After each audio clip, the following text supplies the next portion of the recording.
Hello and welcome to Tales from the Temple Tankard. I am Jim, aka Argent Wind, and I am your dungeon master for Avress, the Shattered World, here on the Temple Tankard Discord server and YouTube channels. We are jumping in right from last week. And to fill you in there, the party, after getting beaten, after just dispatching but taking a lot of damage from the Sapphire Dragonkin flyers that came after them, managed to flee the bulk of the group following them, and unfortunately were harassed along the way and unable to really slow down or pause on the way to Necropolis. And so managed to get a short rest, but got to Necropolis there, and with some aerial um, maneuvering through flying carpets and um, featherfall spells, we're able to kind of dive into the side entrances of Necropolis, where Esk was able to get the kind of lead the party into out instead of the main entrance, one of the side entrances, and get in the back way, essentially.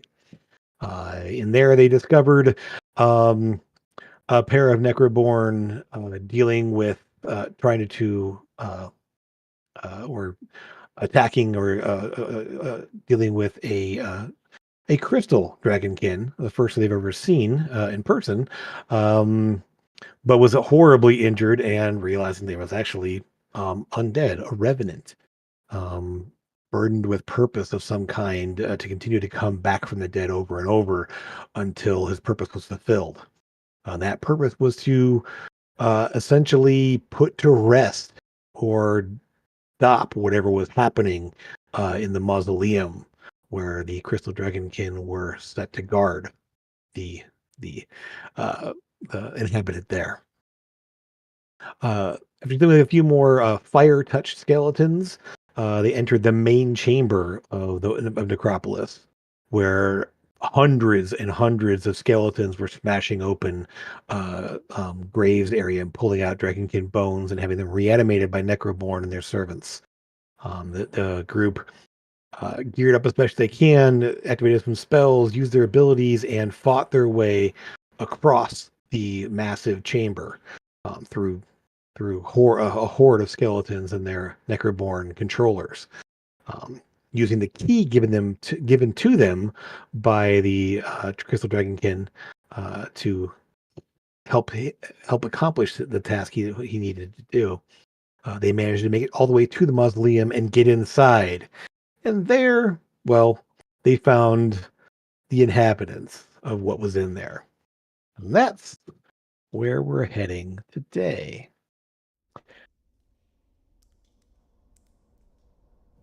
So, what you see in here, quick recap of what you see inside here. A large stone dais raised platform there, center of the room.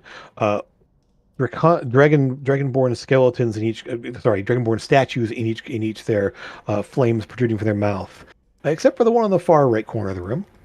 Um, also, um, six stone chairs around the side there, and in front of them, Crystal Dragonkin, clad in brilliant mithril armor, gleaming white tabards over top there, each holding a large maul with the hammer side resting onto the ground, um, slowly chanting, "Watch over him, protect him, watch over him, protect him," as the focal point of the room being the massive, unskeletal-looking dragon that raises his head and demands to be released from this place.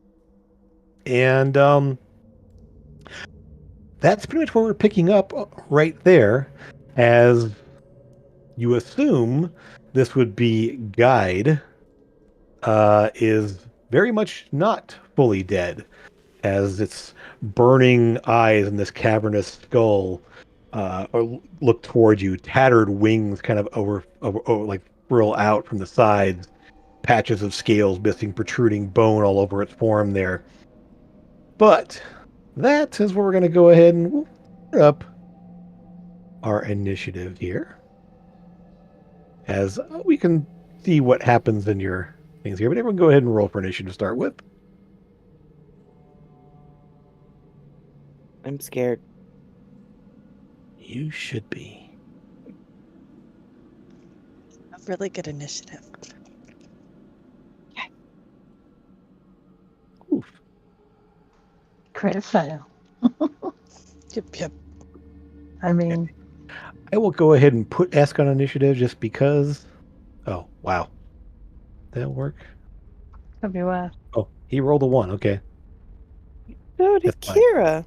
He'll How go last. nice. Yeah, it didn't come up. It didn't come up with the stats properly, but it's close enough. We'll just put him at the end of the round. It's fine.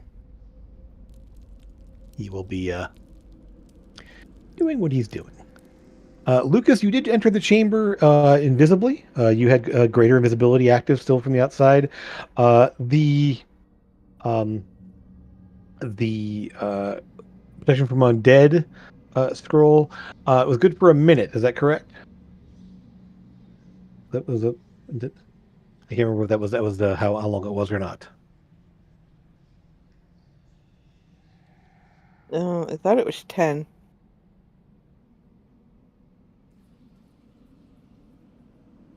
Okay. 5 minutes. 5 minutes. Okay. Yeah. So in that situation, they cannot enter the space around you. Essentially, undead cannot enter the space around you. And then is it attacks of disadvantage? Is that the idea? While you're inside of it, It says they can't they can't enter or affect anything within the cylinder. effect. That seems Yeah. a little okay. I mean, that's what the item says. Sure. You gave it to us. I don't. You asked for stuff there to help you, so that's something to help you. Yes. Yeah. Okay. You see my initiative roll is not in. I'm not. I in do the not list. see it. So make sure you have your token selected and then reroll initiative. I see it pop up in the chat there. It didn't come up onto the thing there. So make sure you put your token first, then roll initiative. There it is. Yeah, we'll leave it there. It's fine. Okay. Okay, so Lucas, this all sort of happens. Nothing else. You hear the crystal dragon king on the sides there, chanting low, "Watch over him, protect him, protect him, protect him, watch over him." And it's all they're not in unison. It's all sort of like, and it's not all in time. Or anything else. It's sort of like they're each saying that low, all around there. And then, yes, the dragon there having demanded his release from this place. So, what would you like to do since you are first? Do we know anything about Crystal Dragonkin? What they do? You know they were attuned. I think you were informed that they were attuned to radiant or radiant energy. And the Crystal Guard, according to Esk, had told you, their primary role was to protect this place. That's what they were assigned to do. Some were usually stationed outside. Obviously, some are stationed inside. And they are very much like no one ever really sees young Crystal Dragonkin, but they are replaced occasionally. So somehow they are coming out. They're replacing their numbers over time. And the fact that the one mentioned that the queen was taken, so they must have a place. They have a place where they've settled.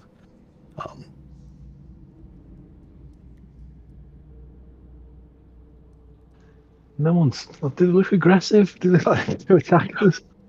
The dragon itself looks like he's obviously angrily demanding to be released. The Crystal Guard are just sitting there with their hammers, like the hammerheads resting on the ground. They have not reacted. They're looked in your direction at the party's direction here, but they have not essentially acted yet. Not until we attack the dragon, anyway. I mean, they're giving no indication. They've not made a move yet. They have not initiated any effects or anything else. They are just like slowly, like chanting the same thing: "Watch over him, protect him."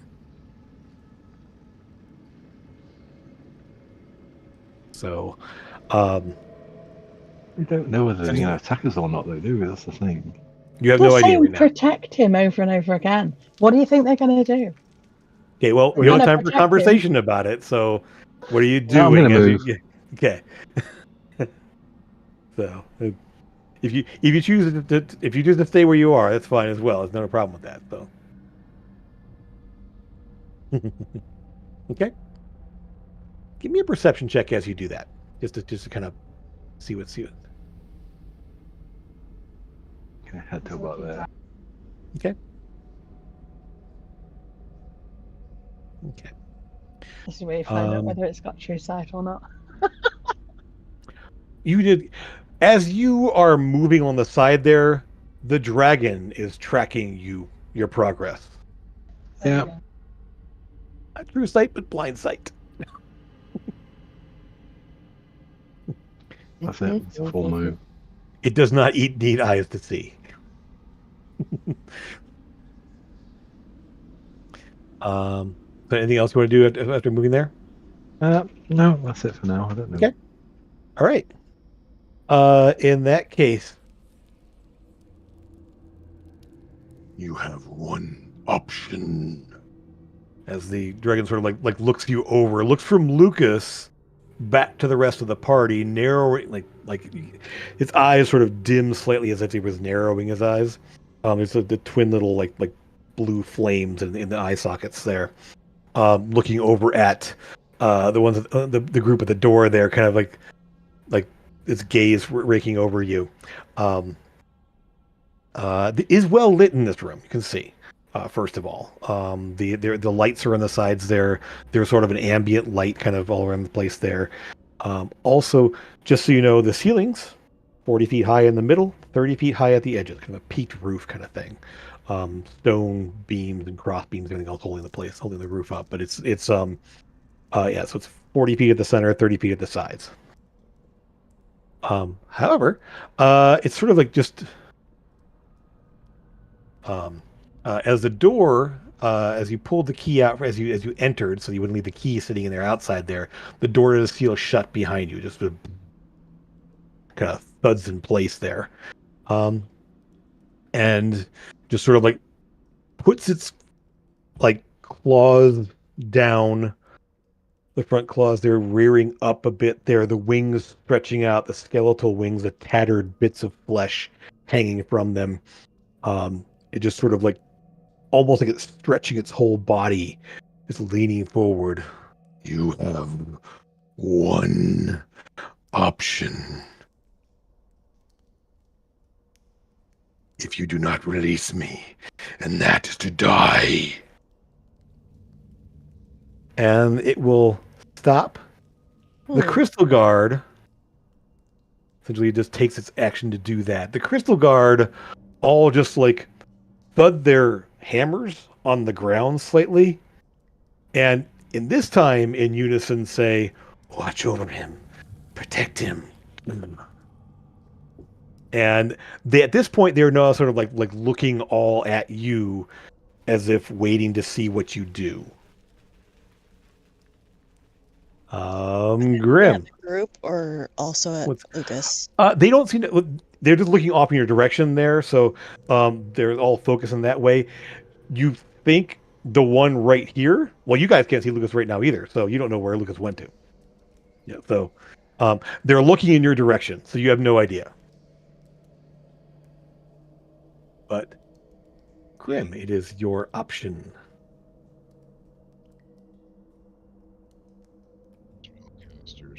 You know, what is this? What are these things here? They're just statues. Sorry, go ahead. Why isn't that one got the? Is there flame or is this like Nope. a torch? They're all breathing fire except for that one. As you see it, they all have the gouts of like very bright flame from their mouths, except for the one back here. There is nothing back there. Grim, it's 120 feet across there, so it is well enough to lit there. You will notice that yes, the wall is kind of smashed in by that one as well. The wall shows signs of damage. It's not a gaping hole open there from where you can see, but there is definitely damage on the wall there. in the back corner there.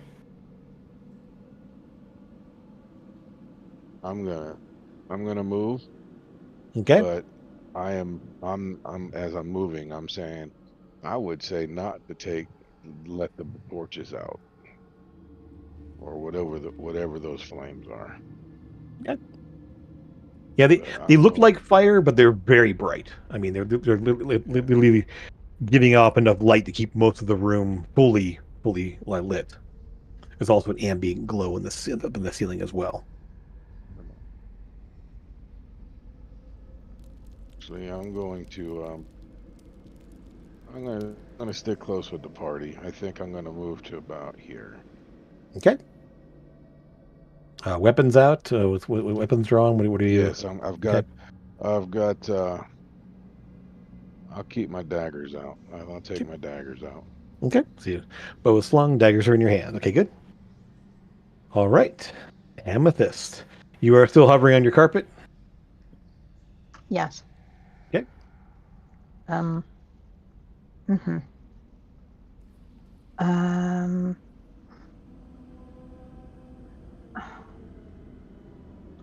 I don't really know what to do here. I'm really interested in that hole there. You can't quite see it's a hole from this side of it. 120 feet away from it. Okay. But there's definitely damage to the wall in that spot there, so you're not sure what you're seeing back there yet. There's definitely something out of place in the fact that the fire's out back there. There's something going on. There's something happened there.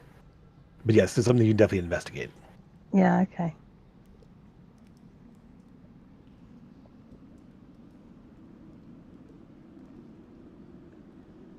See, I don't want to be the first one to attack him. Nobody else has attacked him yet. So I'm going to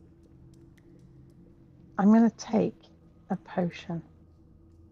Okay. I've got I'm going to take it. I've got a potion of heroism. I'm going to take that. Sure. Okay. Go ahead and you've already got temporary hit points. Well, I don't think it's all temporary hit points on it or not, but yeah. I've not got temporary hit points. Right, you lost them. I'm on like 2/3 of my health, so. Gotcha. I'll look at, I'll ask her. I said, I got healing potions if you need them, if you want. I've got some too. Yeah. This one gives me bless as well, basically. Okay. I will put that on you. Let's see. Come on. Let's see here.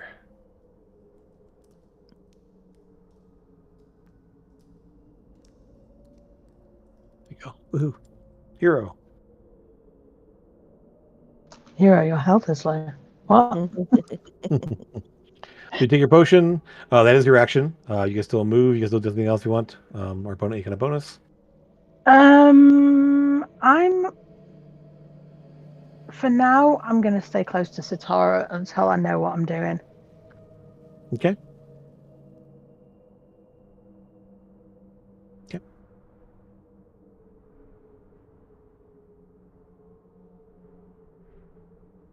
Who's next? Sora, I'm asking you, it's your next, Sora. As you make that prayer that you mentioned there in the chat, are you saying it loudly? Yeah. Okay.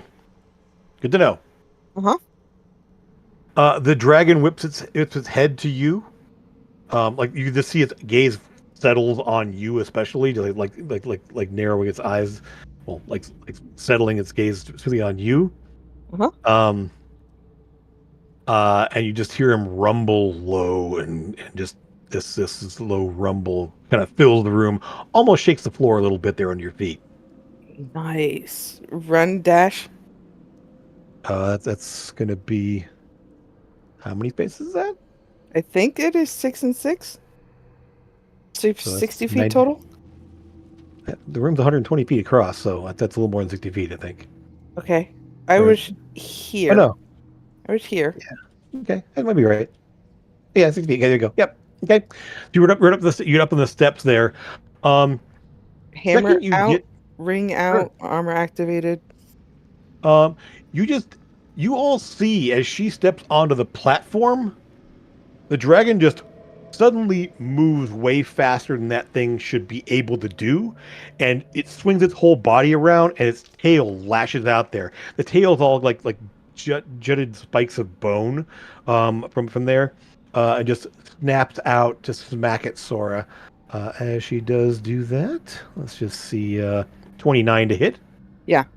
So 14 bludgeoning as you get smacked by this thing the second you get up there. Lovely. He wants to play, guys. So that's how it's going to be. And let's see here. Oh, we didn't. What was the old saying go? We didn't get dressed up for nothing. Right? Sure. I even put on all my pretty armor. Yep. Okay. Sora, that was your turn there. Esk is going to essentially kind of move in front of kind of moving in front there, getting in a position there in front of Satara, staying in the radius. Satara, you're up though, as you're kind of simultaneously doing this. Cast Cure Wounds on Amethyst. Okay. I think Sora's probably in a bit more need than me. Maybe. Well, it's Cure No? Wounds. Are you But okay? she Too was- far away. All right. Okay. So, not really possible to help Sora right now, being Yeah. she's Okay. 70 feet away. Sorry. Thank you. Okay, so you get 15 and 8, whatever that is. I can't brain today. 23. Thank you.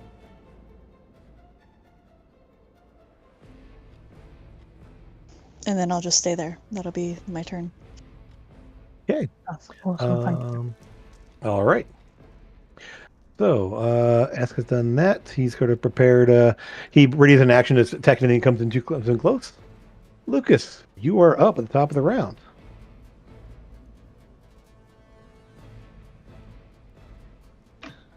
I'm going to take a potion. Okay. I meant to do it in the first turn, and I forgot. Good thing. I'm going to take my whole turn to take it, an action. Yeah. Oh, healing potion? Superior okay. healing, yeah. Excellent. So, that's 40 health? Yep. 3d8 plus 8, yep. Or 48 plus 8, yep. So yeah, use the whole action, use the maximum effect. Anything else you want to do? Bonus action or movement?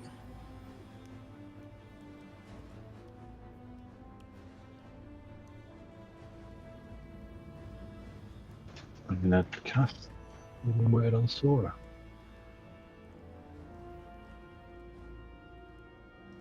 Does Sora have any damage on her currently? Just the 14 that you gave me. Okay. All right. Well, then take it back there. You have 15 back. Yay! The healing word is cast. Thank you, Okay. Lucas. As the healing hits you, the dragon will smack you with its tail again, though, because it has legendary actions. Tim, how high- 28. Sorry, how high is the platform? The edge? The edge is about it's about 10. Actually, it is 10 feet up. So it's essentially, Thor is about 5 feet up right now. It's 10 feet at the edge there. Yeah. Let's move a bit. Yeah. Okay. All right. Damn, I did take those hit points. Okay. So you get healed and then smacked again as the tail crashes into you there. Well, since you're right there, you will release me. And it's gonna go ahead and Back to Bahamut. just move forward right about there. That's fine. He's got to reach. Oh, I think he'll move up. He will actually move up right up on top of you. So you see, he moves at the edge of essentially, or at the top of the stairs, are just looming over top of you. This thing just massively, just towering over you. Its skull there. It's going to essentially stomp down at you, and then just try to just start clawing at you. You just see this. The rest of you in the back just see Sora, this like 20 foot tall, like skeletal dragon looming over top there and attacking. It's going to bite and then claw you twice.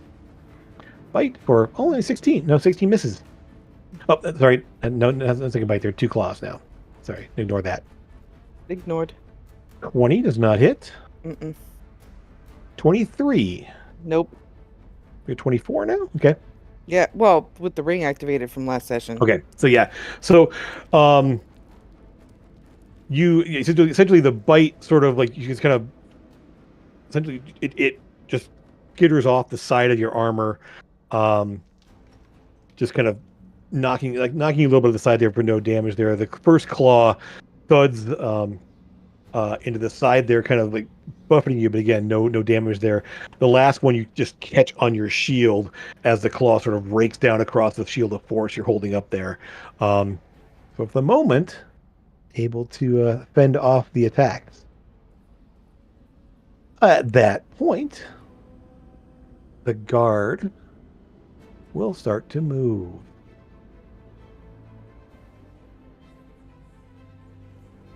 They pick up their hammers and all start to move in your direction. Let's see, make sure I have that distance right there. Oh yeah, this one will move up to you. They each take a move. Actually, this one's going to move up this way. These two are going to move this way instead. Yeah. So you see the 2 over here moving toward Sora. The 3 on the far side kind of moving off in your direction there. And then 1 moves up to Grim. And you just see it sort of whips up the hammer there. Protect him. As combat has begun. And it will just swing the hammer at you. Massive 2-handed hammer there. Grim, as it's trying to hit you. Let's see if it can manage to hit. 28 to hit. Yeah, I think so. So 13 bludgeoning, 8 radiant. As the hammer glows brightly with white light all around there, just smacks into you, and you just feel this intense pain. 13 and 8, you said? Yep. So a total of 21. You can, don't forget, use your reaction to take half if you use Uncanny Dodge. Is that my entire action? It's your reaction. Well, I'll do that. Okay, so you can take only 10 instead.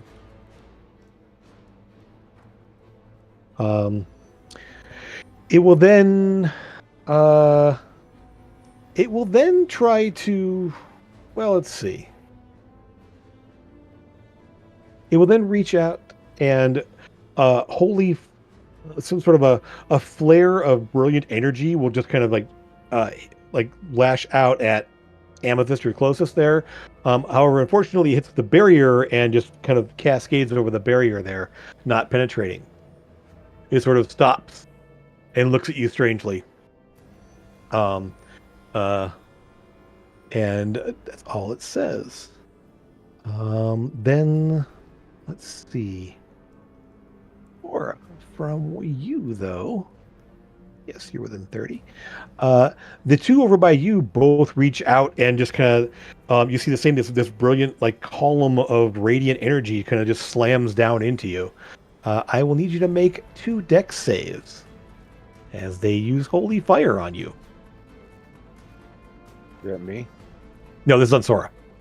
18's good. the first one. Okay. And 18 again for the second one. So you will take half, and you are not blinded by it. So we'll just say, since you saved for half on both, there's a total of 24 radiant damage. 24. Yep.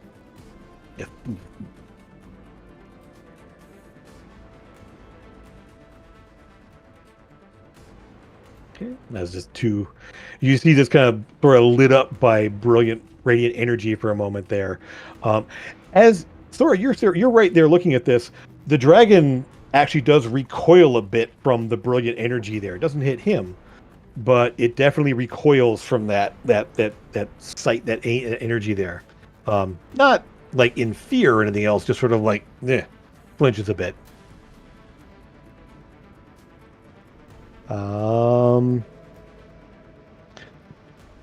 And since you're right there, it's going to go ahead and swipe its tail at you again. 24. That is my AC. Okay, so 16 bludgeoning. Thud, you're smacked by the tail once more. Grim, you're up. This thing's right up on you. Okey-dokey. I am going to, well, have no choice, but I've already used my reaction, so Your reaction comes back now. So reaction is what you use in between your turns until your next turn. So your reaction is returned. So okay. reaction is totally separate from your other things. That's what you do when it's not your turn.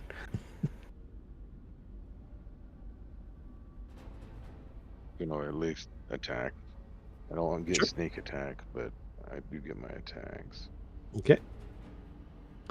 Just remember, your second attack is a bonus action, so you won't be able to do anything else as a bonus action if you do so. Just keep that in mind. Ooh, no. Clatters off they both strikes there clatter off that mithril plate there. It just sort of like skitters off it there, the brilliant beam, leaving no mark at all on it. From your vantage point, you see very clearly in the center of the plate mail, right at the sort of the center there, is actually a very brilliant looking diamond embedded in the plate mail itself. Really? Very nice looking, yes. Mm-hmm. Okay. Hey. Yeah, go ahead. Let's see. Anything else? So that was your action, bonus action. If you move, you'll take an attack opportunity, but I'm going to stay there. Say that again now? You can't. If you move, you'll take an attack opportunity, but you can try to move. Or do you want to stay there and melee with it?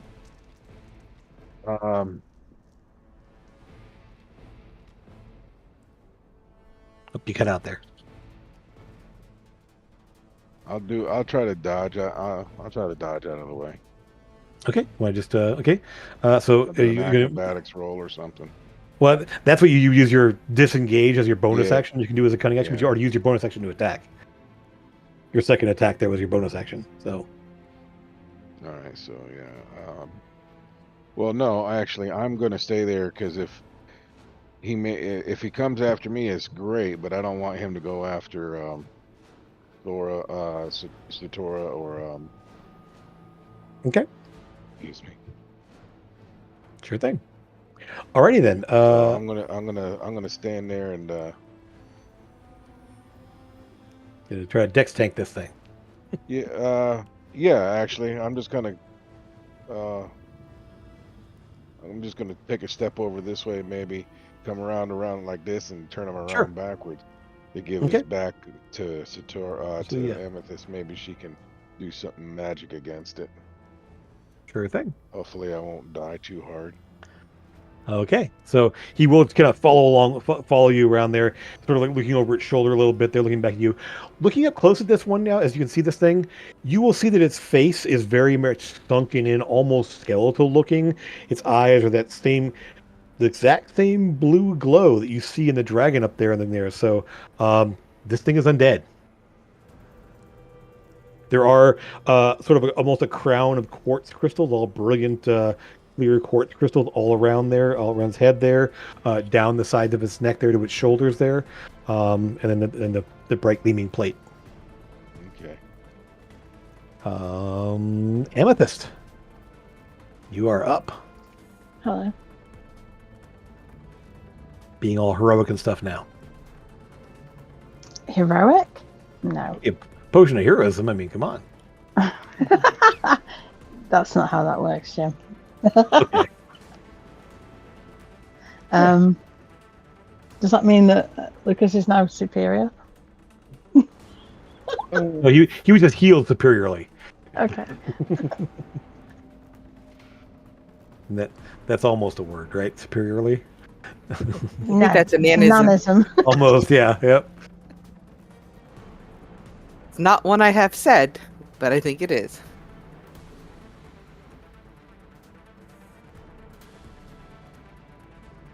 I'm gonna just cast Dissonant Whispers on this dude that's next to Grimbar.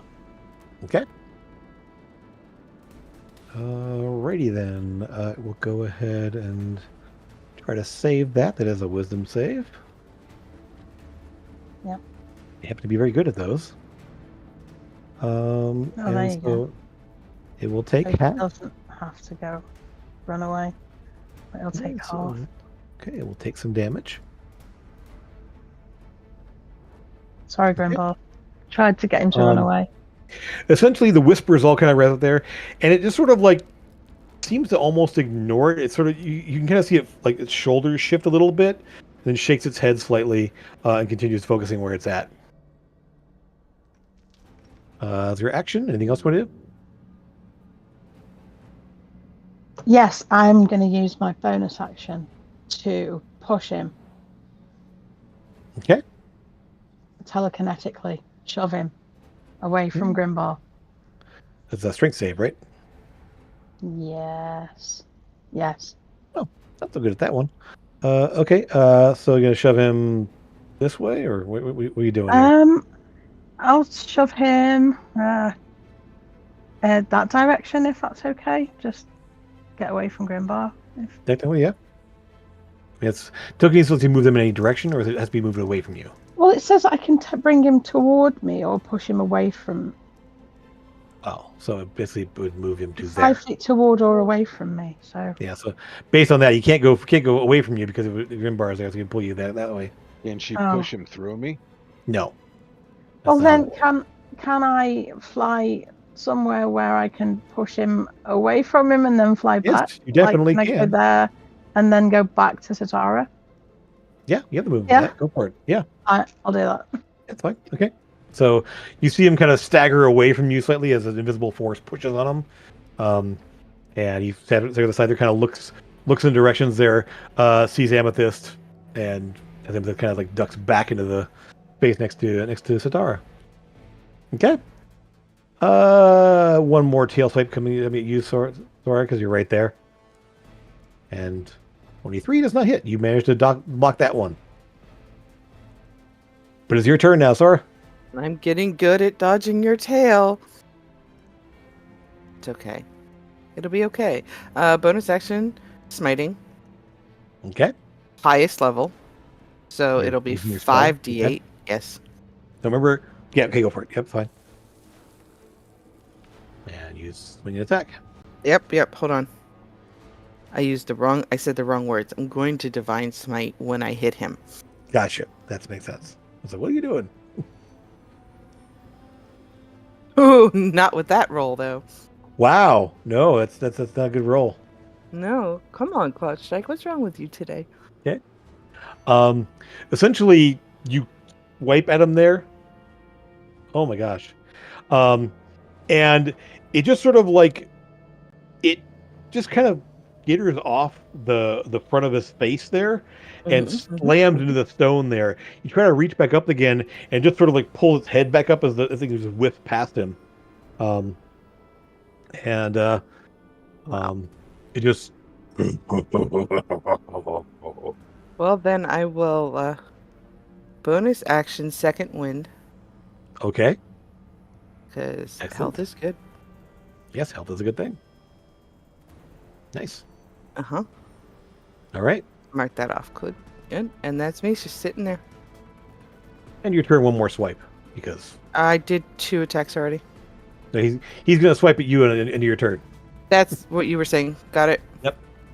27. Okay, 10 bludgeoning.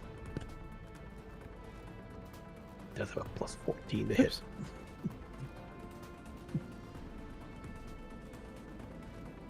All right. That is his turn. Zatara. See Sora getting smacked around up there. Still holding her own. Still definitely. But the hammer not able to impact, unfortunately. Alright, I am going to cast Moonbeam on this dragon. Okay.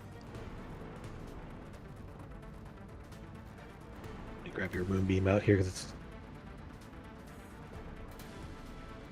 Let's see, where did I put that? There it is. Whee! Boom. Where'd it go? Why didn't it show up? There it is. Let me get bigger. But babe. And babe. Okay. Gets to save against that, right? Okay, DC 17. Oof. Cast at 6th level. Wow. Okay. Definitely gonna try to make that save. Let's see here. This is a Constitution save. Dragons are pretty good at those. Yeah. Okay. So we'll take half damage.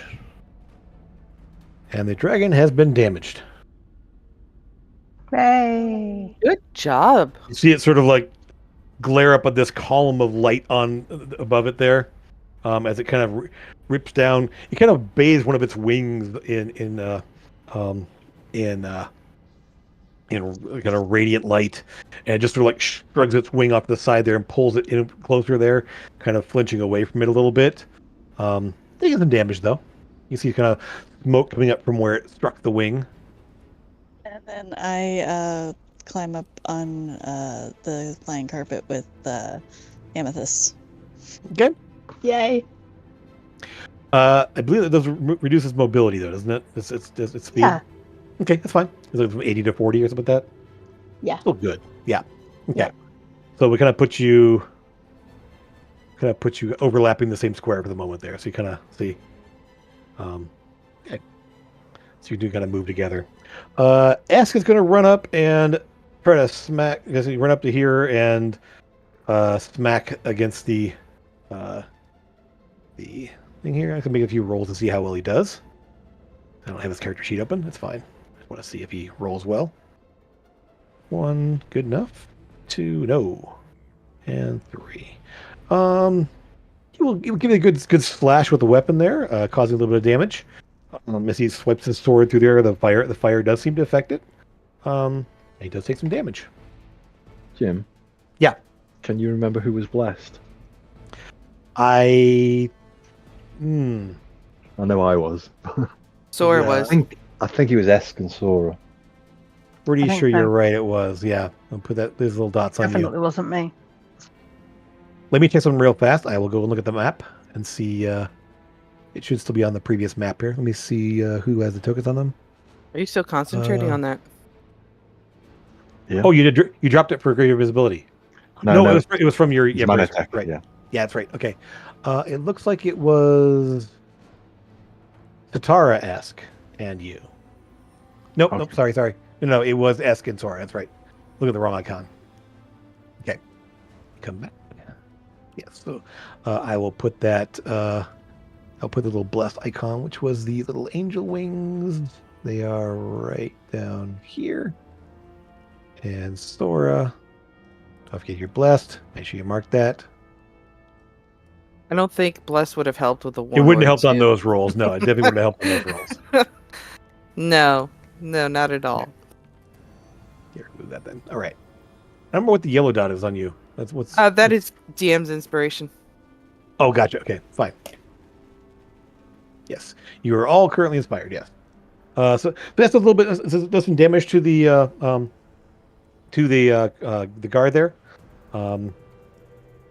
Slashing across his back there as it he rushes up there and slashes up there.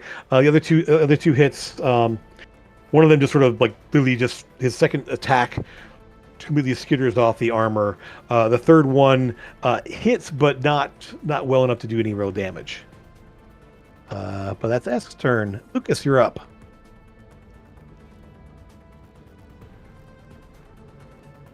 Move to that.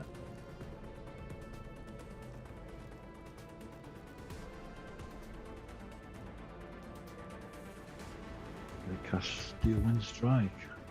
Okay.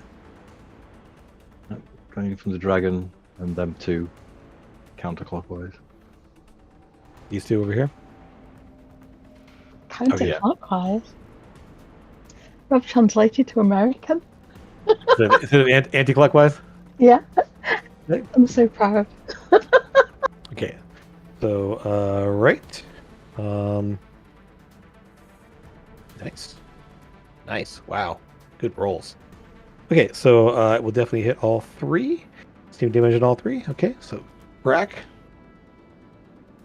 You will see both of them get hit. They kind of reel from the strikes as you hit them both. And then the dragon takes some damage as well. I'm going to end up there. Okay. Anything else?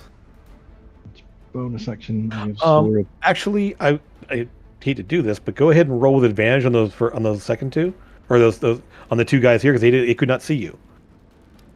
Mm-hmm. You are greater Crit visibility. is a crit. Yep. So go ahead and roll to see if you crit either one of them. No. No, okay, that's Nope. fine. You still hit them, but yeah. So you do not have advantage against the dragon, however.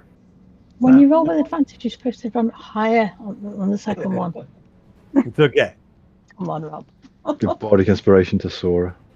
Excellent. Bardically inspired. Yes, you are bardically inspired. Yes. Okay. At the end of your turn, it will lash its tail out at you. It has a 15-foot reach, and you're 15 feet away.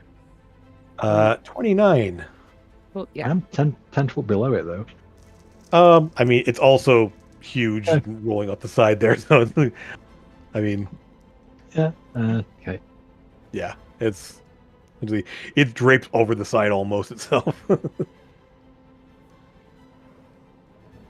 Yeah, 22 bludgeoning as it smacks into you.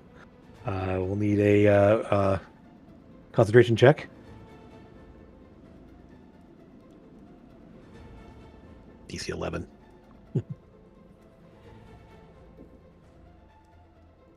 Oh, it's con. Yeah, yep. Constitution save, yeah. Concentration is still. I don't think. I'm gonna re-roll that with lucky. Yeah, don't blame me. Go for it. It's There better. you go. Much better. Excellent. Yes. So you take the damage and feel the coin spinning in your hands, even without actually touching it. As it actually you make the save instead. Okay, he is starting in the moonbeam, so he has to make the save again. Maybe. Go ahead and roll. Wow. Nice. Makes the save. Wow. That's just. Hey, he did have a save. I will just say that. It's a thing. So go ahead and roll that radiant damage there and see on the moonbeam and see what you get.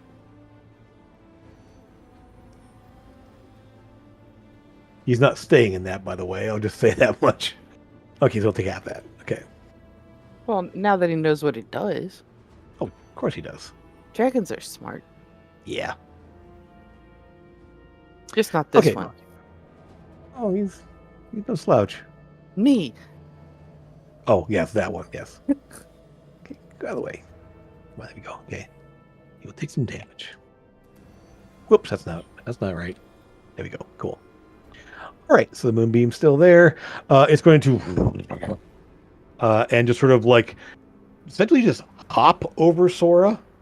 Like something this big shouldn't do that, as it just kind of lands over here instead. So you just kind of like just pushes up there. It gives a quick little flap of its wings. It gives a little more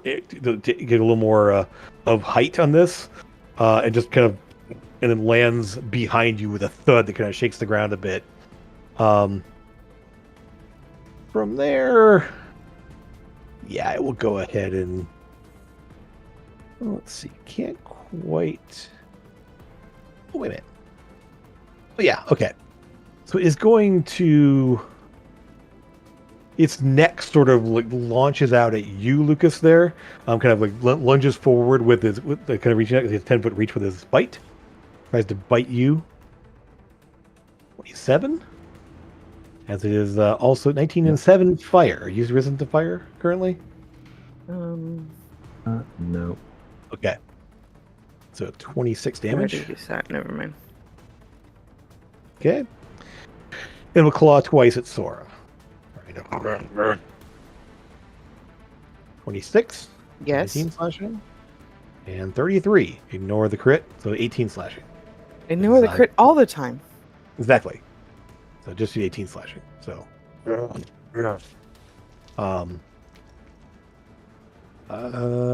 that. That's its turn.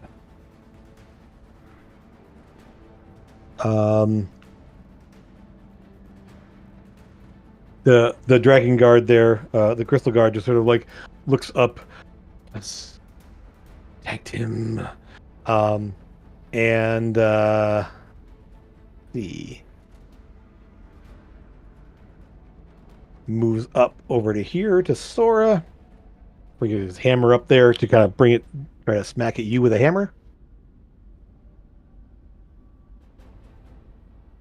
Making it 2 attacks with them all.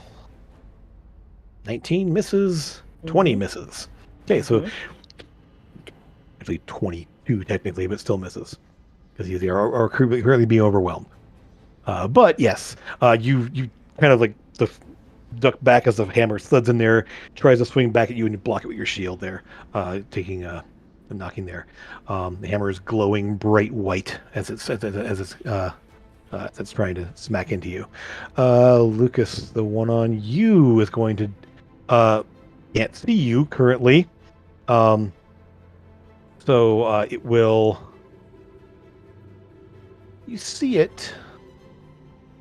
Let me just do this real quick here. It sort of reaches out in its hands. It holds the hammer up there, reaches out, and one of its hands sort of glows brightly, as a sort of a beam of light goes out to this one here. As it does that.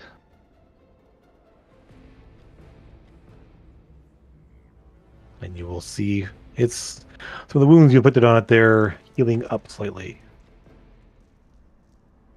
Does that? Mark that it is now. I'll just put that on it there. It needs to recharge. Okay. And this one was healed slightly. That was its. Does that. And then it will then. It will then, as the hand's still glowing there, it sort of reaches up there and brings down its hand as a bright flare of holy light, as radiant light shines down on Sora. Give me a dexterity saving throw. Just one? Yeah, just one. Oh man. You pass for 7 radiant damage. That's his turn. These guys over here.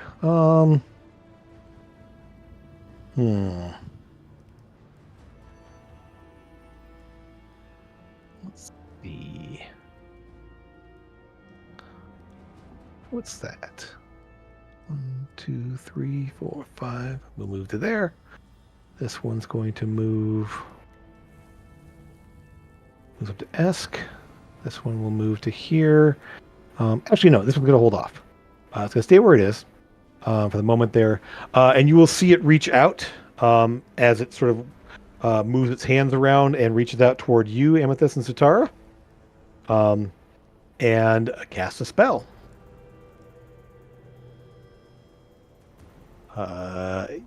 You recognize it as Dispel Magic. Counterspell. Okay, you counterspell it. This one pauses, looks at that failing, and does the same thing. They each can counterspell. However, it needs to make a casting check, because that is a higher level spell. Essentially, it's... what is his caster check there? There it is. No, does not.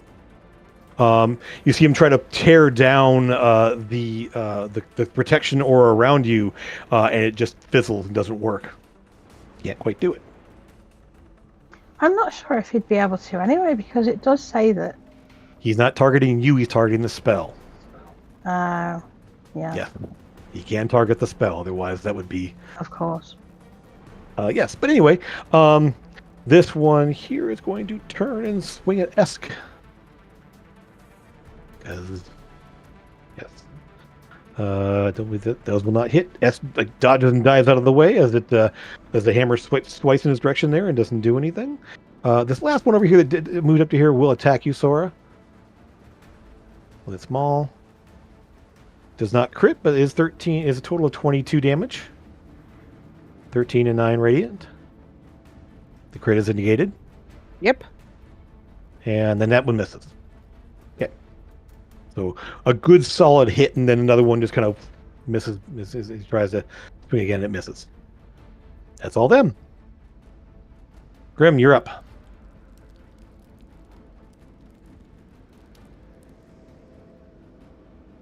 I'm gonna hit this guy in the back. Got it.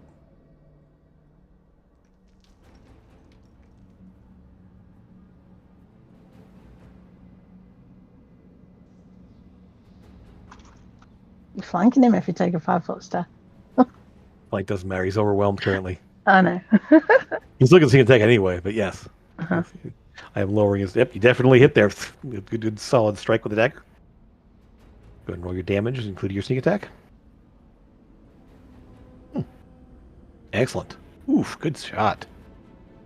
It is. And I'm going. Go ahead. Go ahead. I'm going to take. I have a pouch of ball bearings. It's got like 1,000 ball bearings in it, and I'm going to throw it. I'm going to throw it towards the two that are coming up from behind to ask. I'm just going to kind of hit this area here. Okay. With them. It can't quite cover that much space there. It's going to be, it'll definitely cover the kind of space in front of this guy over here. Okay. I don't know if you can't cover like 30 feet or 60 feet. What would that be? I wasn't sure. 1,000 tiny ball bearings is a little bit. I'm not slinging them, but I don't want to. But that's fine. No worries. I'm gonna use it. Go ahead and do this. Do that. Can I just do a? I did not. I wanted to go with a square. Where is it? Sorry. There it is. I want it. Okay. I'm gonna call this base over here and move it to the back. There you go. That's all kind of difficult terrain at the moment. Figure he's concentrating. He might not see it. We'll see. Yeah. Well, he kind of sees it all happening. But at this point, he's like looking down at the ground and seeing the ball bearings scattered all in front of him. There, like, oh, actually, we'll actually put it kind of in. You kind of threw it on him. Kind of do that. Yeah. Call it that way. That's basically difficult terrain. You might trip if he tries to move through there. So, essentially, if he moves, he's going to have to make a dex check. There you go. That's what I wanted. That's fine. Yep. Absolutely. All right. That's sure. That's fine. You want to be moved a little bit? You want to move any more? You want to stay where you're at?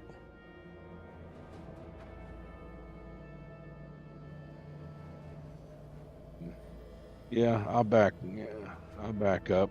He will attack you though. Well, then if it's going to draw attack of opportunity, no, I'll stay there. Okay. Yeah. No worries. Okay. So you definitely have him outnumbered though. That's good. Amethyst. Okay. These guys both tried to dispel the aura on you and were not able to do so. And yes, Yeah. I will move Satara with you. I'm gonna move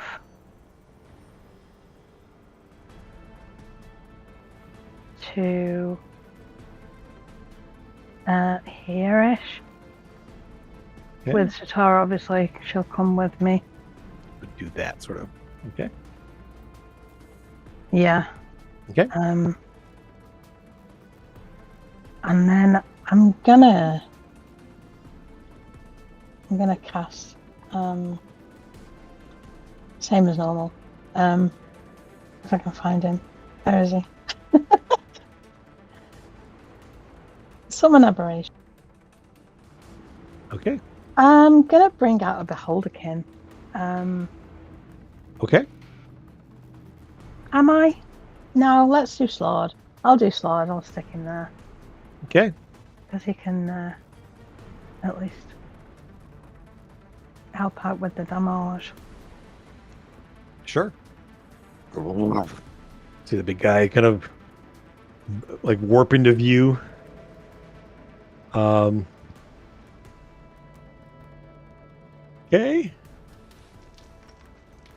That one's not going to hit. First one hits. Yep. Second one Yeah. does not. Not even close. Claw's gonna scrape off the bone and tattered scales are still on it. Okay. And then bonus action. No. Yeah, might be fun. Push this guy, see if he falls over on the ball bearing. Give him a shove. Okay. Makes a strength save first. If you both think they'll have to make the deck save as well. Let's see how that works out. So strength save first. It's 16, isn't it for you? I think it's 16? 15. Actually. Let me see. So many things on my 15 strength save. Okay, so he sets his feet there as it hits them. He just kind of sets himself for the hit, and doesn't move. But is definitely looking over at your direction. Okay. All right, so you moved attack bonus. Okay. Actually, with the new combatant into the field there, the dragon's going to swipe at the slob with its tail, because that'll be fun.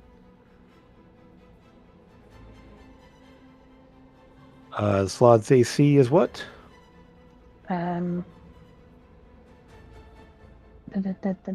15.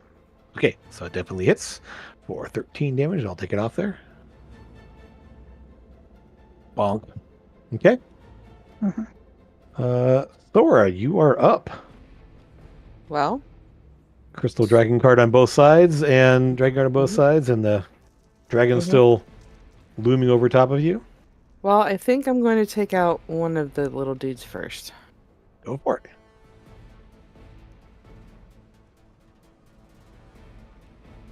The one above me. One up here. Okay.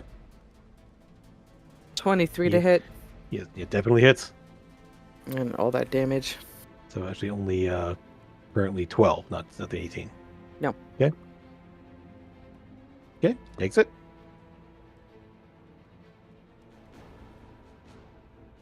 Well, that one will probably miss. 14, No.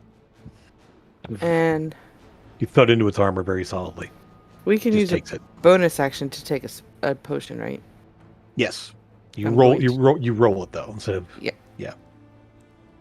Yep. I will do that. Okay. This one, roll that. Not bad. Pretty decent roll. Okay. 30 points back. All right. 30. Want to try to move at all, or are you gonna all good with being there? Yeah, I'm gonna. Nope. Yeah. Yeah, I'm gonna move one. Yeah, effectively you're staying in its reach. You're not leaving its reach. Yep. So you're all fine. All right. In that case, Also, did you get the message I whispered you? I probably not. There's been a lot happening between now and the last time. So. All good. Oh, well, I see it there. Mm-hmm. Okay, that was good to know. I did not. That's a pretty big decision to make. You had to do that back on the ship. You haven't had a chance to do that since. That's the only time I can think is when I did it. Okay. He's gonna go ahead and swipe that tail of the slot again. He's just that thing's wrong. 19 more bludgeoning on the slot. I will. As it's Okay. You know what? Scratch that. He's gonna do something else. Put that back.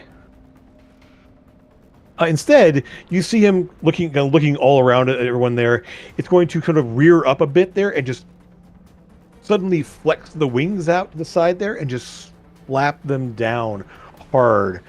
You see a weird blast of air and force rips around it, and everyone instead has to make a DC within 10 feet of it. Has to make a dex save, DC 22. Including his allies here. Doors on the ground. Okay. So it can hurt us then. Question. It's undead, so I'm thinking not. It says it can't. You're the DM. I mean, it can't. Undead cannot affect you while you're in the radius, so basically, no.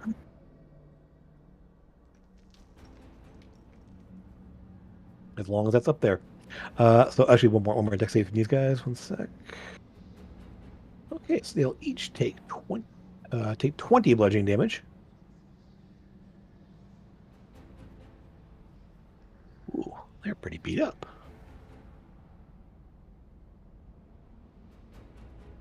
And be knocked prone. Let's see. What's called put a little. You're knocked to the ground. Sora, don't forget your bless. I don't think you used a bless yet. You need to add bless to your rolls. Yep. I have the red bless to my roll, but still, like, I don't know that my bless would have worked on this one, would it? Maybe not this one, but you didn't use any of your attack rolls or anything else. I didn't. It's all good. I'll remember. You can put it on. You can put 1d4 on D&D Beyond as well, so it just does it automatically for you. Don't forget that. Okay. And don't forget if you make your Constitution saves for your spells you're maintaining.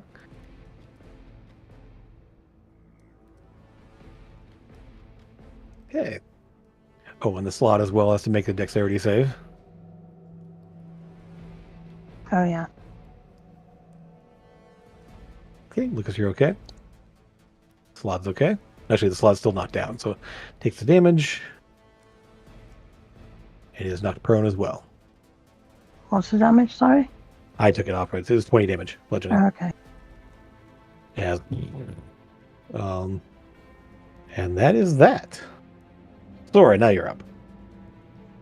Didn't I just go? No, so Tara, you're up. Sorry. That was after your turn. He did that. Okay, I am going to It's out of move to here. Gonna hop off the carpet. Yep. Okay. I'm gonna cast Mass Cure Wounds for, I guess, Lucas, Sora, and the Slod. Okay. That's something you see every day. The slot getting healed, but yep. There's a Master Wounds has what's the radius in that? 30 feet. 30. Nice. Is he prone now? The slot, yes. Okay. That's what every one of the little splash on them is currently prone. So 22 healing. Very nice. Okay. Very nice. And then an extra 13 for Sora. Ooh. Excellent. No. Yay! Extras. And then I'll step back on the carpet. Sure. Okay, yeah. Yeah, I'm just gonna have to be fair. It won't affect me because I'm invisible. You got to choose. You can't a see target. him.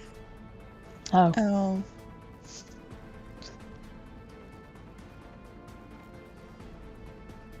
Damn it. Yep. Okay. Has Grimbar-esque been hit yet? I have. They're too far away. From there? 30 to Grimbal's 30 feet? right by you. It's not far from you at all. Oh, you would have. No, you were right there, weren't you? Yeah, 30 feet. Yeah, you'd have been 30 feet. I Okay. took Sora 30 feet from Sora and then Sora stepped backwards. Right? You That's why I had there. to step off.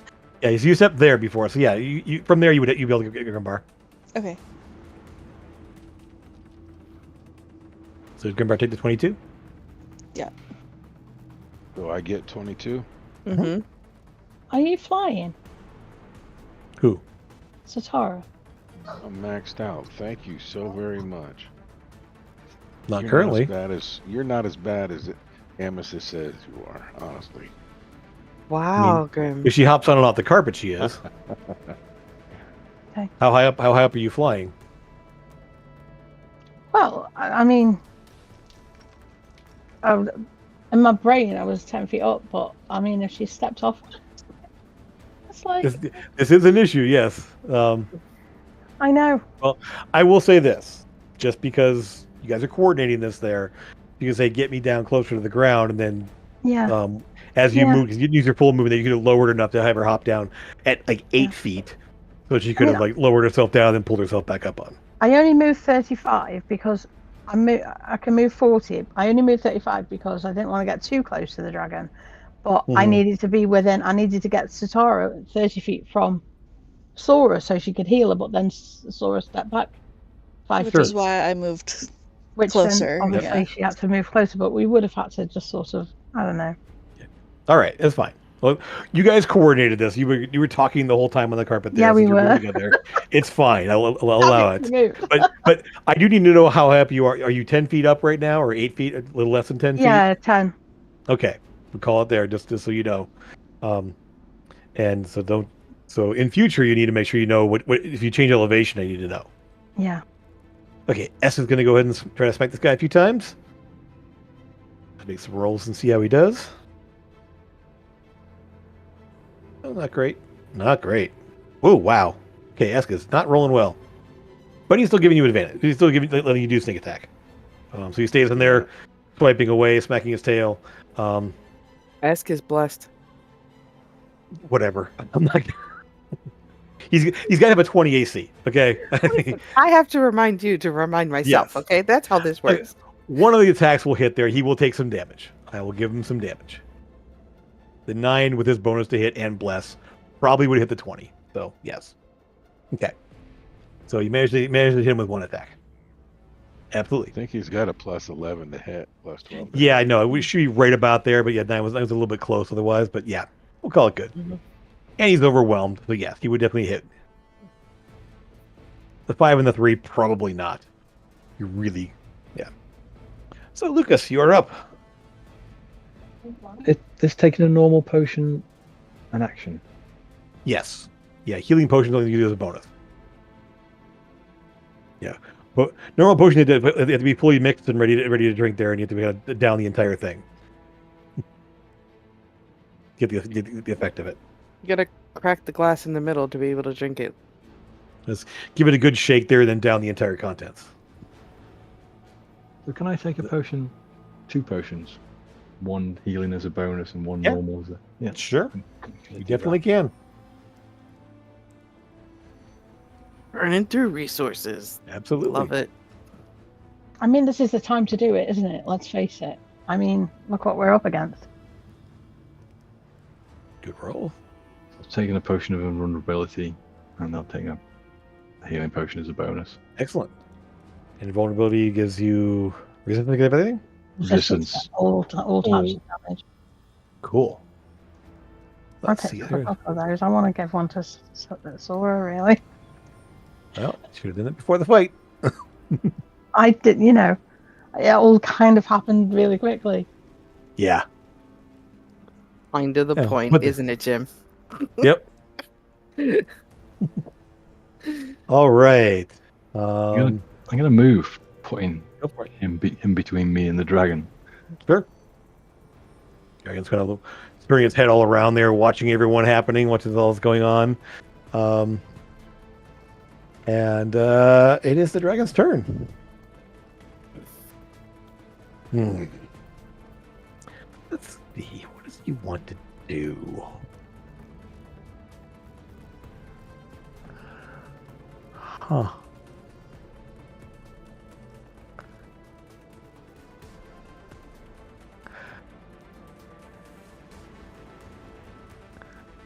Not a good way. Not a good way to do. Let's see. You will lunge out, kind of like the same as last time. You're going to bite at Sora. I must taste really good. All of your monsters like to eat me. Well, they all That have misses. teeth.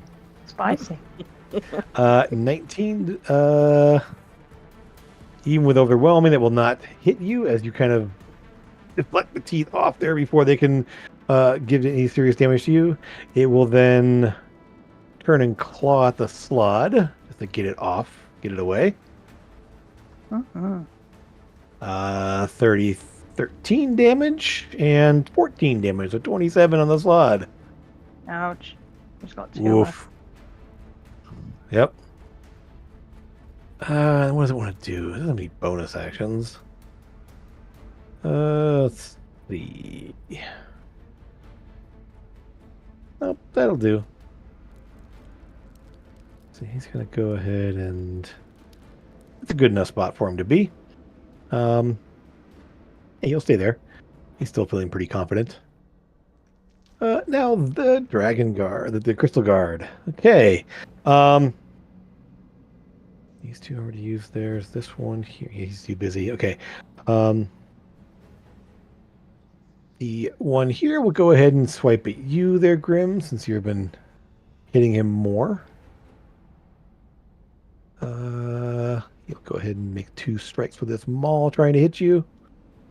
24 to hit. So the total of 14 damage. And yeah, he will go ahead and try to smack you with the maul again. 13 does not hit. Okay. So you managed to dodge the second hit there. Let's see this one here. He's gonna go ahead and looking down at the ground around him, not being too happy about where he's at right now. He will reach out there, his hand glowing white, as the beam kind of shoots out to this guy over here. And he will do that. He'll get 15 hit points back. And then mark him off here. He will then try to move and see if he fails his dex check. 17 is not bad. He did pretty good. Okay, so he's going to try to move. Oof. Who is he healing? Himself? This one. No, he healed this guy. Oh, that one. Okay. And this one healed him. Yep. Grr. And this one's going to rush up here and attack Esk. Wipe. Esk takes some damage. And he will reach out and call down a column of flame at you there. This will probably not go well for this, but going to be dex save. EC 16.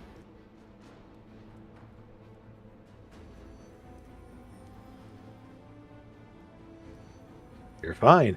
You will still take 14 radiant damage, but you are not blinded. That is his go. Those 3 went. This one here. Let's see.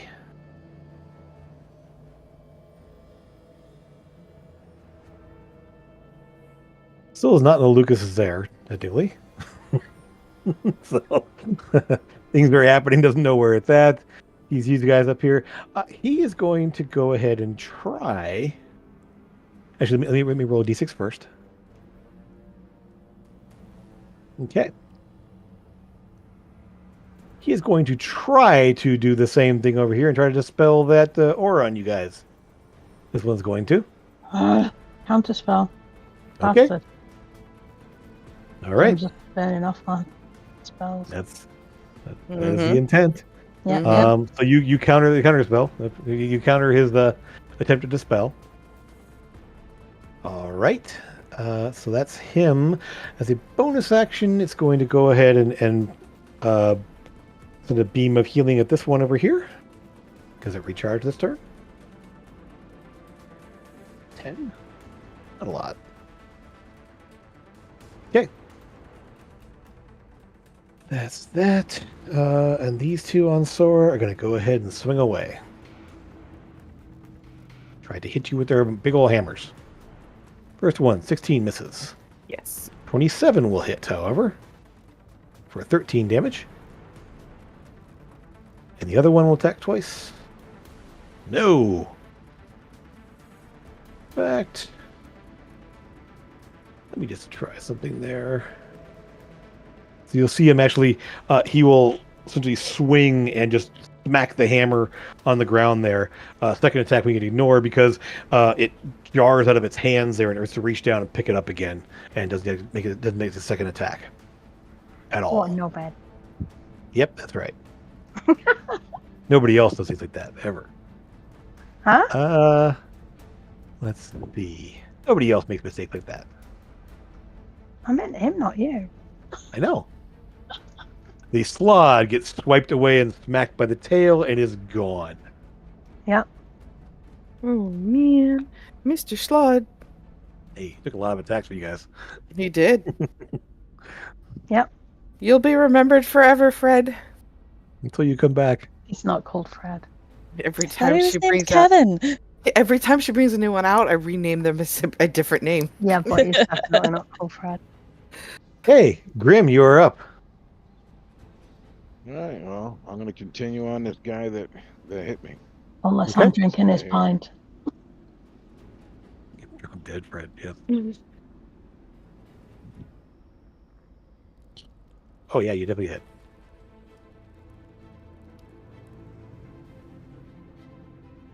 Roll that damage. And sneak attack. Ooh, wow. Okay. So you just essentially jam your dagger like into a crease in the armor there, and just shove it all the way in, kind of tearing away a little bit there. It just sort of like falls to the side there and collapses in front of you as he goes down. Oh, excellent, excellent. I am going to continue on. Let me see.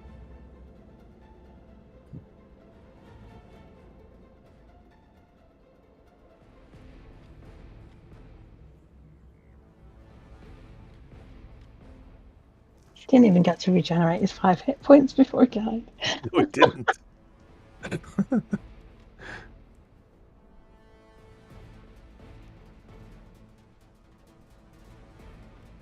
What you got going now? What you doing next?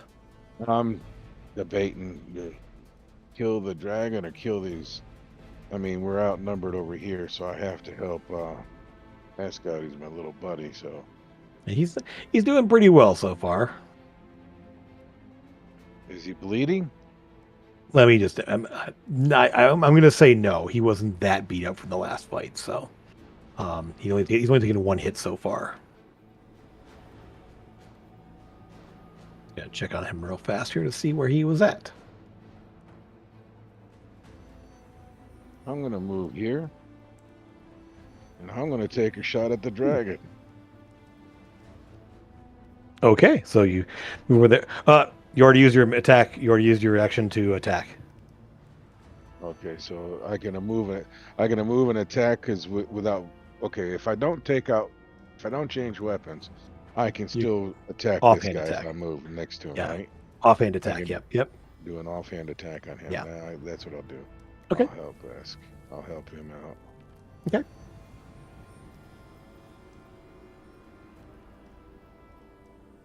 You only get the second attack because you have a weapon in each hand. Oops. So, no worries yet. Go ahead. Oh, Ooh, not gonna work. Okay. that's not gonna work. So, That's fine. Eventually the dagger hits the armor and just like skitters off there. It's kind of twisting your wrist a little bit. You almost drop it, but you manage to kind of save it from losing it there. Okay. Let's see. The dragon lashes its tail out at you, Amethyst, and smacks the barrier. Just they cause you to flinch a little bit. It can't actually pass through it there, but it does kind of shake you a little bit as the strength of the things of the blow cracks against it for the most part. Mhm. Kind of like glances over its shoulder at you, just meddlesome insects. And it's your turn now. Yes. It is. I'm going to move me and Satara over here. Because obviously we've got the telepathic bond and Lucas is like, stop! Okay, stop!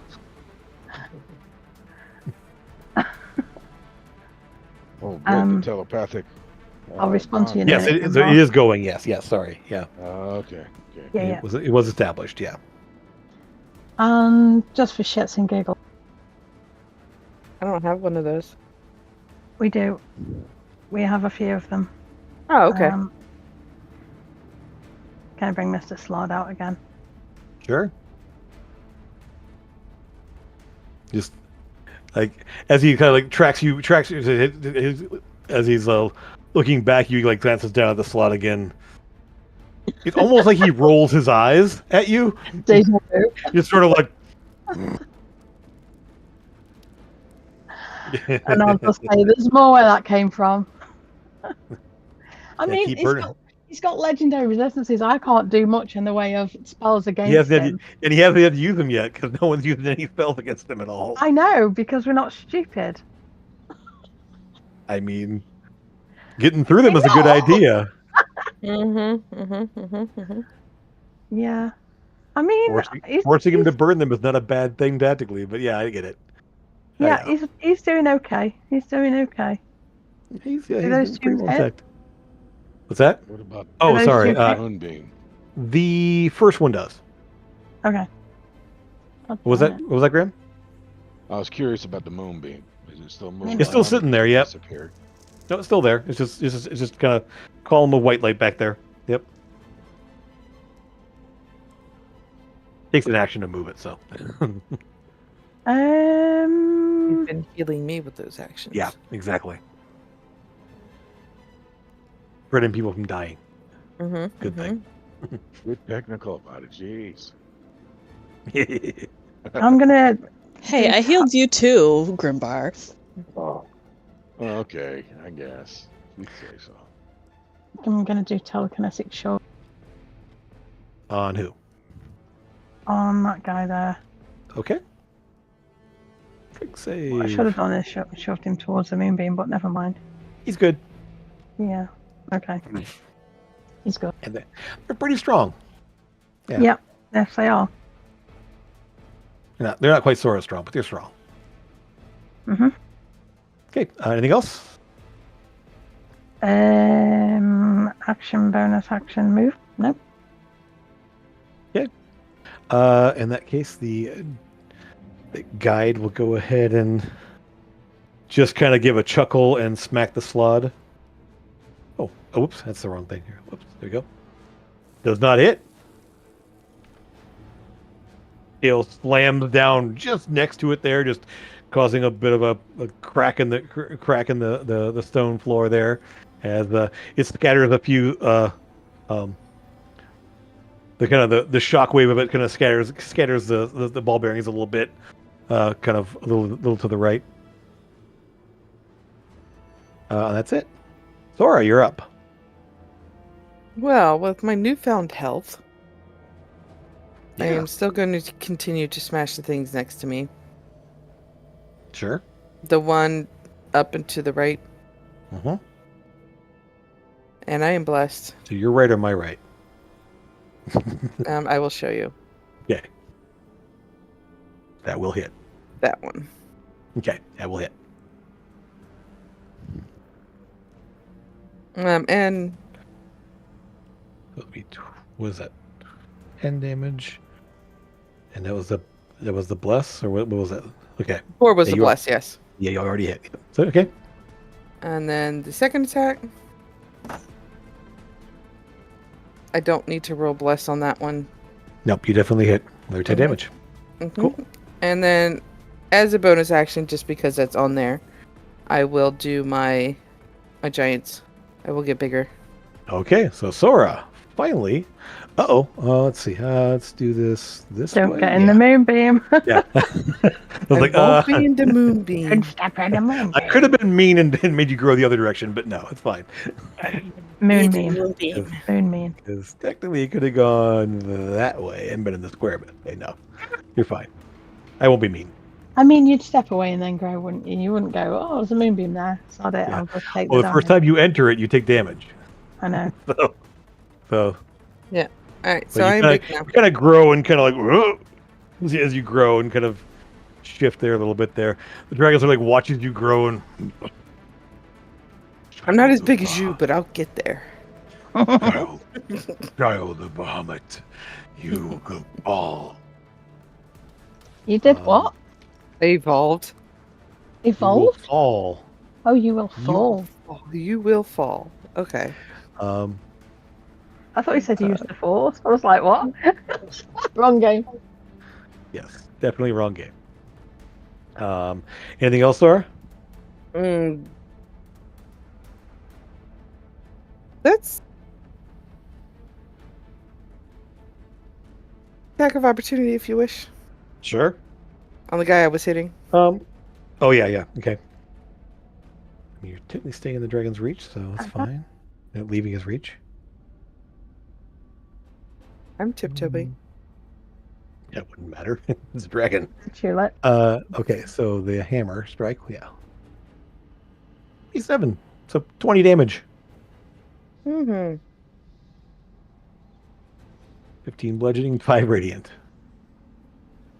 It's funny how somebody of Bahamut can take radiant damage to begin with. Anyways. I mean, you don't have any resistance to it. I know I don't. You're not actually an angelic being, you're just a follower. Could it be? No. No, I couldn't. No, I'm too Yep. chaotic for that. Yep, that's me. Okay, and your turn, we'll go ahead and swipe the tail at our blood friend, and this time do 12 damage to it. Blood takes another smack of the tail.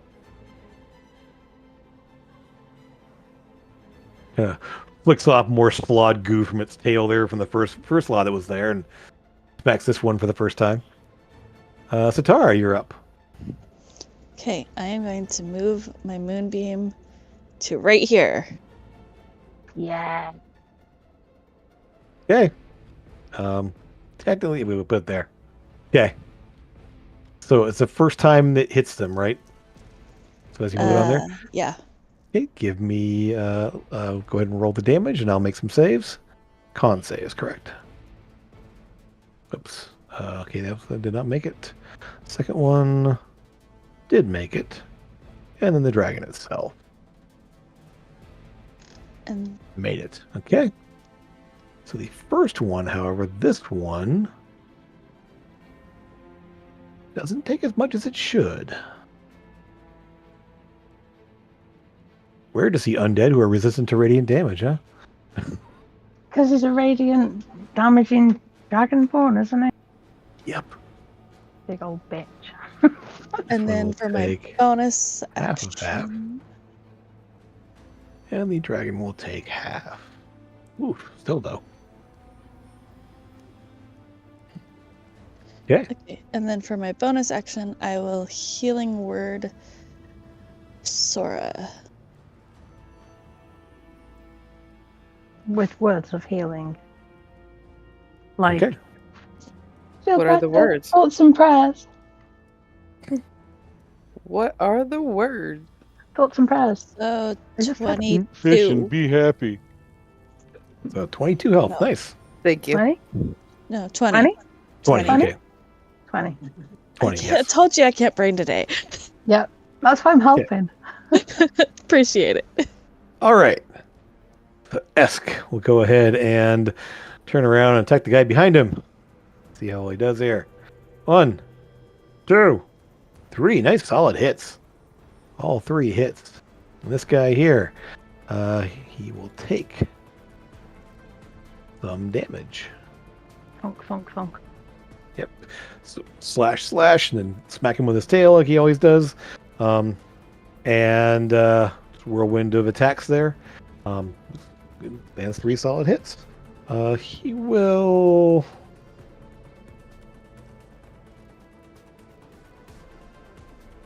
He's gonna run around. He's gonna kind of like run around over to here.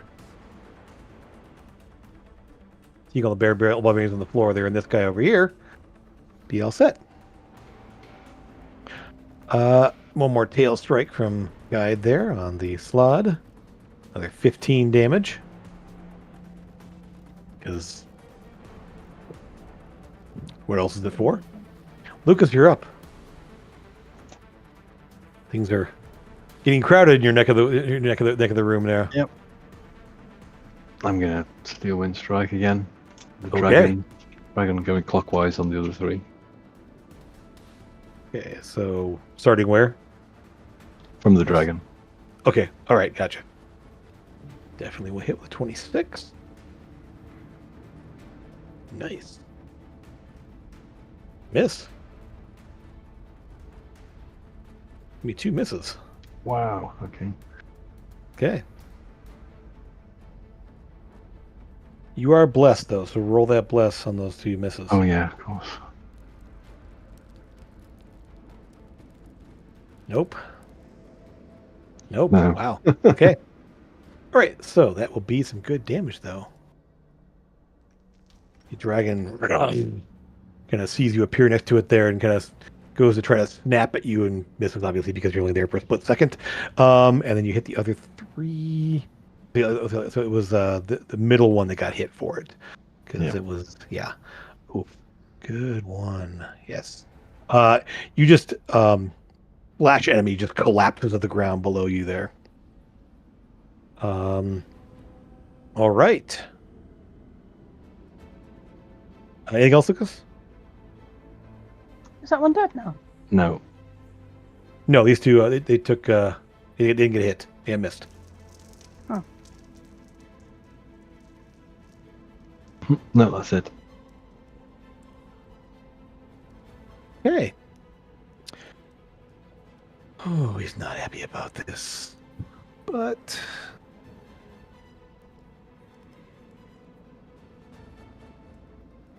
right.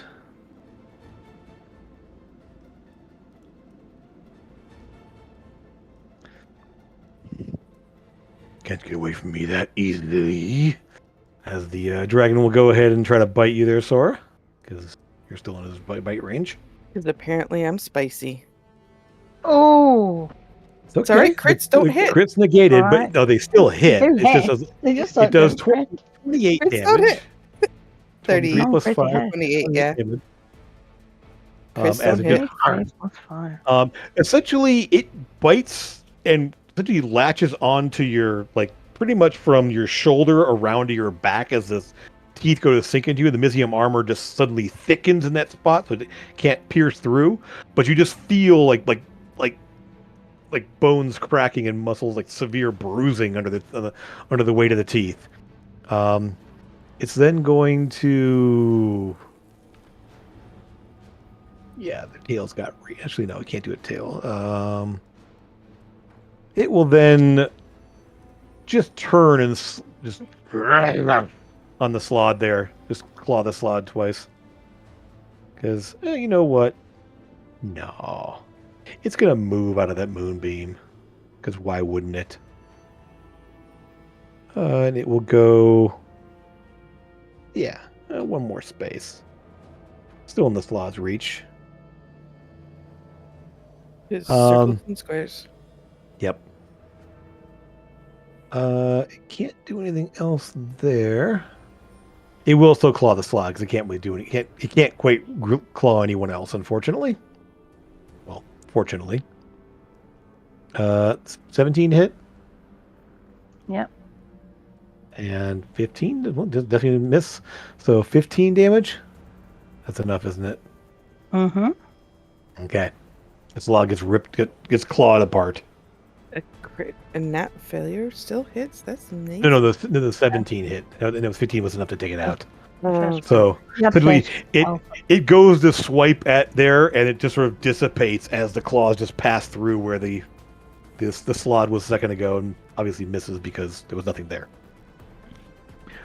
But that is its turn. The guard. The guard here, seeing what's happening, will actually. Let me just check them real fast. You have to roll. Perfect. It will reach up there and try to heal. Use its healing light on the dragon as it is looking pretty beat up. Won't work. What? We took damage from the slot. Doesn't matter. Oh, It wouldn't work anyway because it's also radiant damage on an undead creature. And so essentially he's damaging him. the healing doesn't work and it does damage it. And he just sort of like, "Ugh." You see this one must protect. Takes a little bit of damage. Keep healing him. He needs Yeah, I'm more gonna health. say, just keep doing that. He really needs This more one- help. This one will step to here and What a knobhead. cast a spell on this one here, on the ground. Oh, The dead one? Yes. the one in the moonbeam. Yeah, the one on the moonbeam, I know. Actually, it will be smart about this. It No. will drag the thing, because they're not dumb. It will drag him away from the moonbeam and then cast on him. I'll counter it. Sure. You see him look up at you sort of dismayed as you do that, as the Revivify fails. This one over here does the same thing. Revivifying combat. Damn Wow. it. Can be done. It's an action to cast. I know. I didn't say it couldn't be. Just was trying Yeah. to wonder why. Medicine Bring it. check does just as good. It brings them back. Eh. Medicine check doesn't bring him back to 1 hit point. No, it stabilizes them. I know. No, it brings them back to consciousness, not stabilizing, actually conscious. They're at 1 hit point. No, a medicine check. Doesn't it just bring them back to... It just Conscious. stabilizes is 0. Yeah, Doesn't make yeah, it yeah. conscious. Yeah. Which medicine check wouldn't work on these guys anyway. But this one is revived over here. Still very beat up, obviously, but this one over here on you guys is going to try to yeah, we'll go ahead and attack Grim because you guys are doing some serious damage over there on it. Grim, 26 to hit for 22 damage. You can use your reaction to take half again, as always. And can you dodge? Which I will. Okay, so take 11 instead. And the second swing, he will go ahead and try to do that, but misses with a 12. Okay. It's always a second hit that misses on you. Like they catch you with one and miss with the other. Usually a good thing, though. So that's that. They're all done. However, at the end of their turn, as the dragon bellows out in pain, they all look back at him and look up at him. This one's obviously still dead on the ground, but the rest all look up at the dragon and must protect. And then you will see they all suddenly, the brilliant radiance of the shiny mithril looking to their armor, the radiant energy around them, even their hammers, drains away. The mithril tarnishes and gets dingy. They punch over, looking much more undead than they were before. The eyes flaring. The hammers they carry, rather than the brilliant, pretty hammers there, become essentially crack and break into jagged shards of metal on the end of the shaft of the hammers that were there. They look out.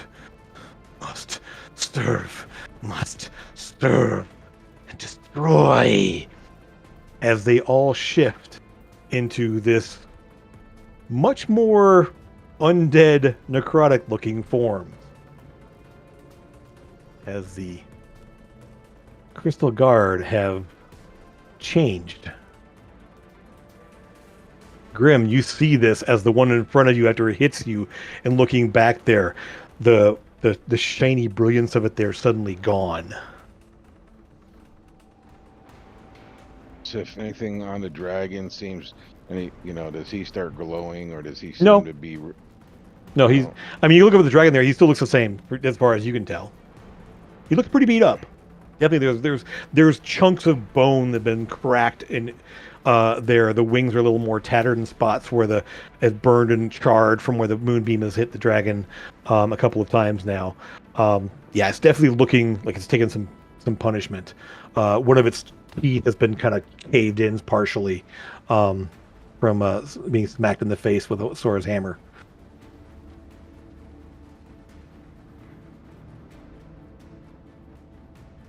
What about that diamond in their chest? Did it flare or did it flicker out? Nope, it looks gone dull and cracked.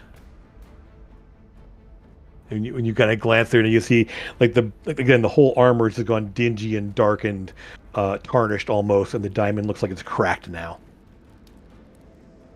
And it's useless, basically. It's like all the power has been sapped out of it. Something, yeah. Okay. Hard to say. Yeah. But he is still in front of you, still somewhat intact. All right, well, the damage you've done is still there. They are not suddenly like revitalized. They are still no. They had just changed. Let's see how they've changed. I'm going to attack. Okay.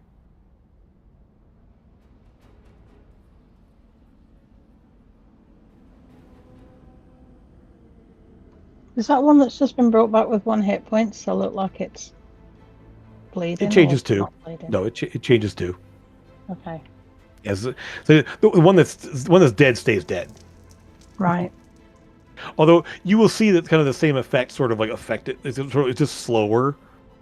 But essentially it's not moving at this point. 22 will definitely hit. It's going to be And then the D4 was the elite, and then the sneak attack is the 26. Oh, gotcha. Okay. Yeah. Excellent. Yeah, I definitely hit that one. Good. I'm gonna step here, and I'm gonna hit him again, just to have another one. Go for it.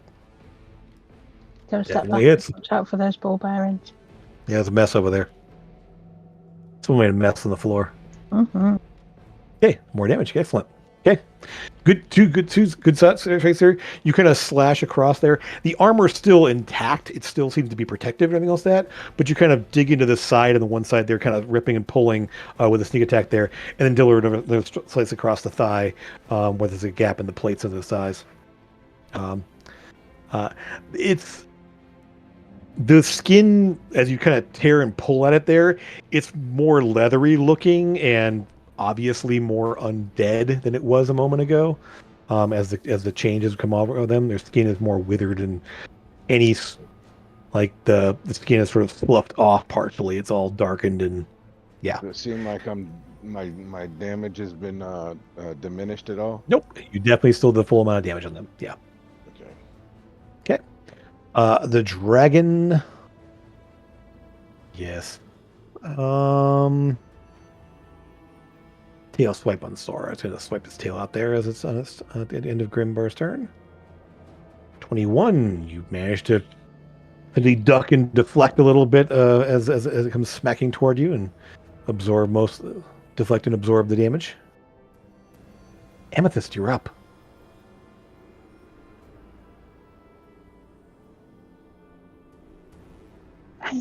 Okay.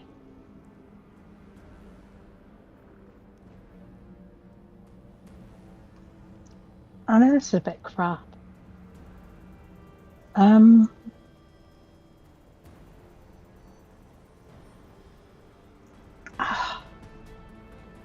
mean, I'm like literally most of my spells have gone. So most of my spells were gone before we even got in this room, especially all the high level ones. I'm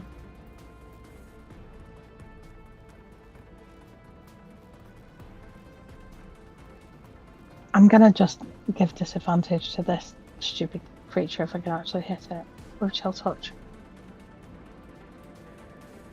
Which one? Oh, God, yeah. That one. Didn't see a ping there. What one? The one next to the Okay, dragon. gotcha. Okay. The one next to Sora, yeah. You can't hit it. Yes, of course you hit it. It ignores the necrotic damage, but it will go ahead and stop and be disadvantaged. Gotta do that. Boop.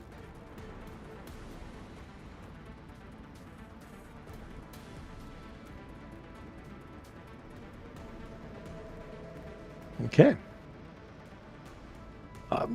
Yes.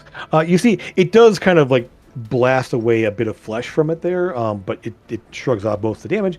However, it is still affected by the chill touch, which means it cannot. It is disadvantage against next attacks. Mm-hmm. Does the spell read as it prevents undead from healing? Yeah. Well, It does. it says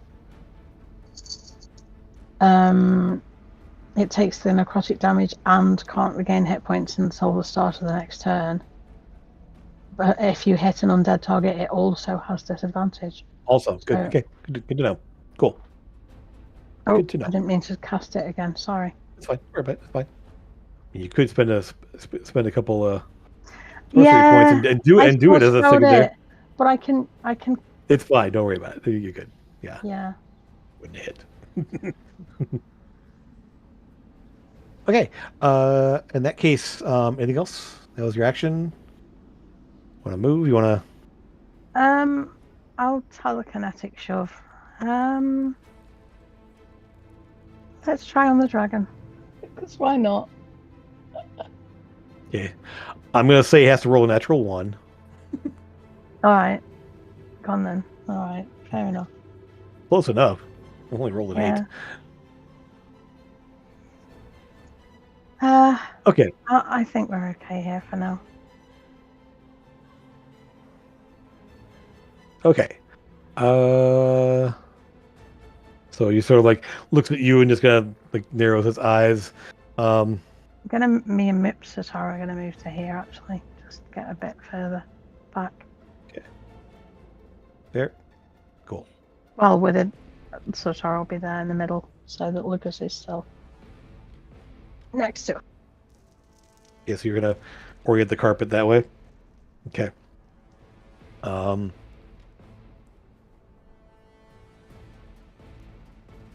Hey.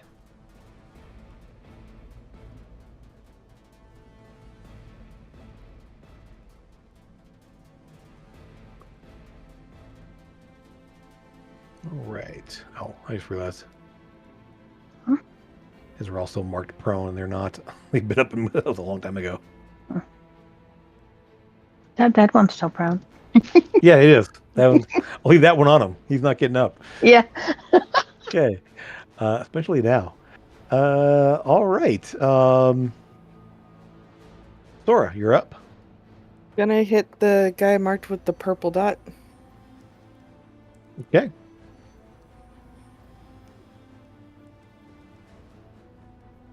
I have bless ready. You missed. That was a bless roll. 16 misses. Yeah. Oh, They're in full plate. I guess that means that I'm using my bardic inspiration. Sure. Yeah, for Did a while, D12? huh? D10. 10? D10. No. Mhm.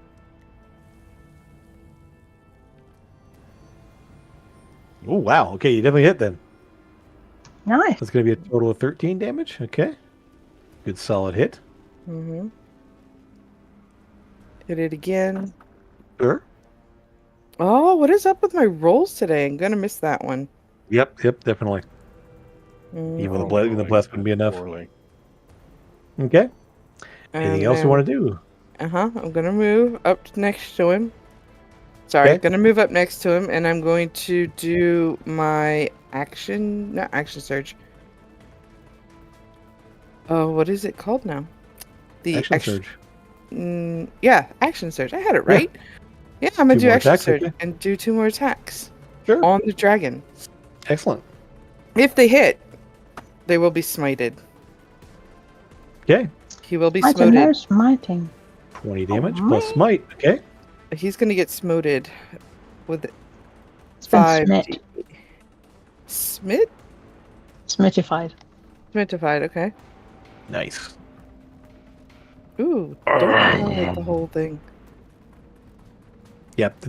You just finally just slam this thing there, and the brilliant Mhm, burst of radiant energy smacks into him, and it kind of flinches from it, just growling, and the impact of it just leaves this like bright, almost like white glowing spot on the side that sort of like radiates out and then slowly fades back again. Gonna attempt to hit him again with an 18. You need to roll. You need to roll your need to roll your bless. You might not hit.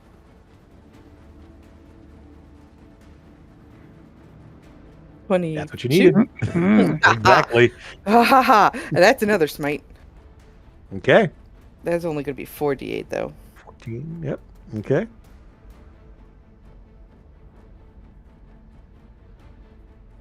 Okay.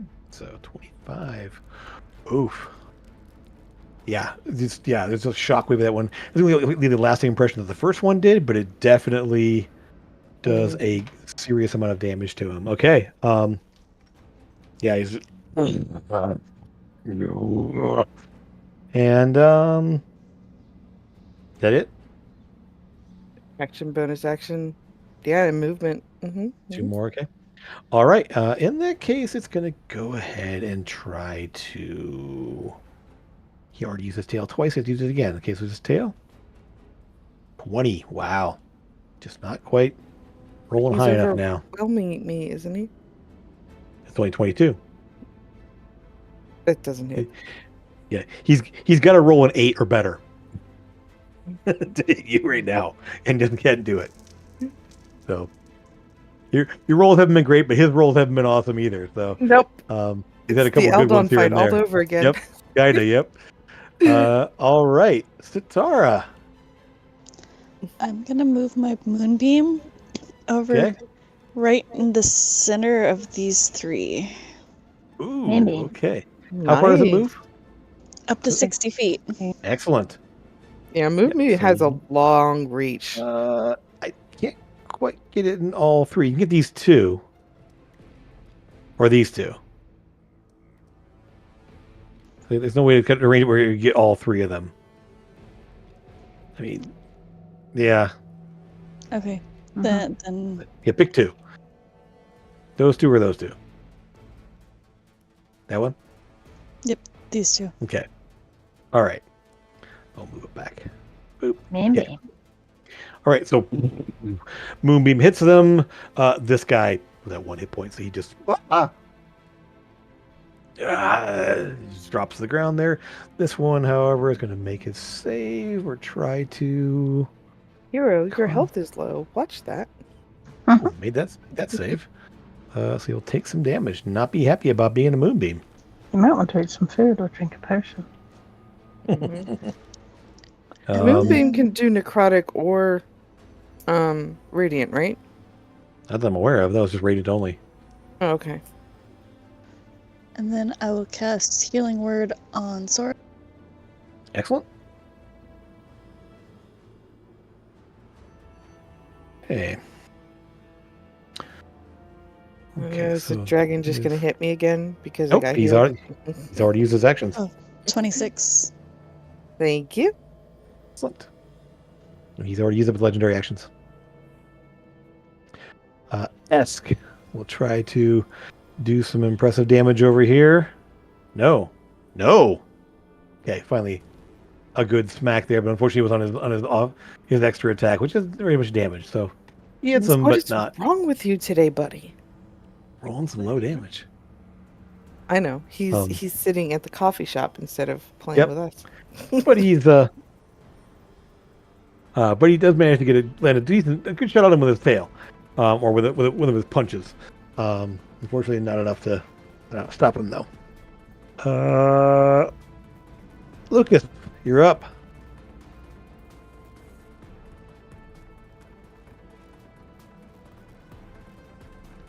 Move slightly. So all three are in range, and we're going to do the same again.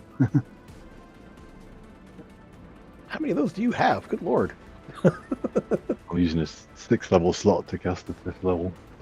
Okay. That's the dragon. Okay. Ooh, crit. Ooh. Okay. Which one? This one up here? Or one with purple? One in purple. So Doesn't matter. always round. I'm gonna put that. Yeah. These two will both go down with that damage. All right. Dragon's going to take some good hits there.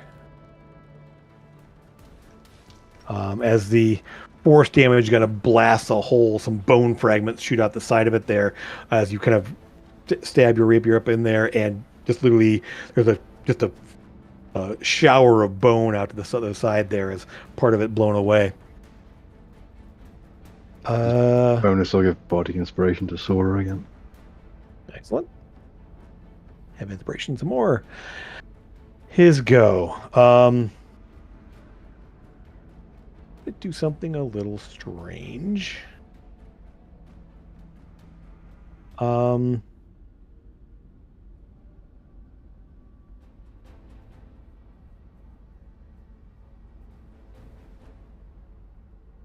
Yeah.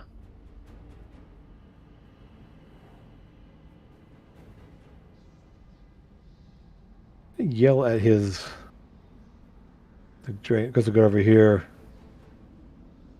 That won't do any good. Let's see.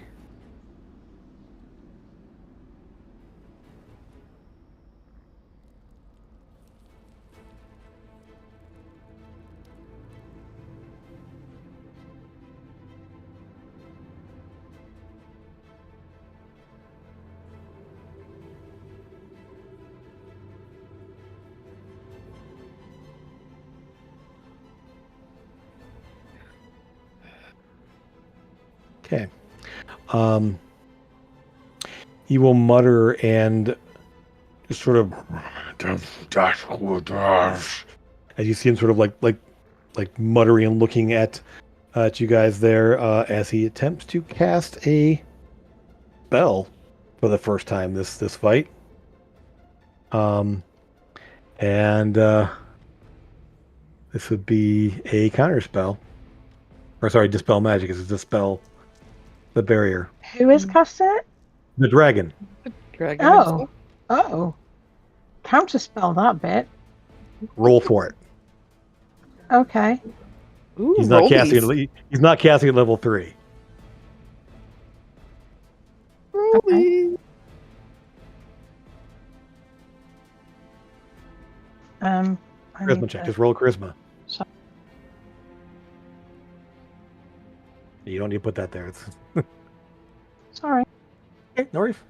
22. See 12. Okay. All right. You managed to counter it. So, he would just growl and just be, just kind of like claw and scratch at the ground. Pathetic weaklings. You just need to die. Yeah, that would be you. You need to die, not me. He's already dead. We need to make him Dead. alive? More dead. That'll be a turn. Dead What one's instead would of happen undead. if we resurrected him? The moonbeam will do the same, trying to dispel magic on the thing as well, because he knows what he's trying to do. Don't know. I'll counter it. Of course, yep, go for it. All those spell slots, guys. Yep. Yeah. I've cast at 4th level. Okay. Yeah. It's worth it though. That's the fourth, got no third level spell slots left. Yep. Okay. It will reach up, and darkness forms around its hand, and a beam of darkness essentially will shroud over the dragon there. And now we'll do this instead. And it will regain 16 hit points. As it can now heal the dragon. One over here having a very difficult time with you guys, but we'll try to hurt. Grim's doing the most damage there, hurting it the most. We'll go ahead and swing the hammer. That's now jagged black shards of metal.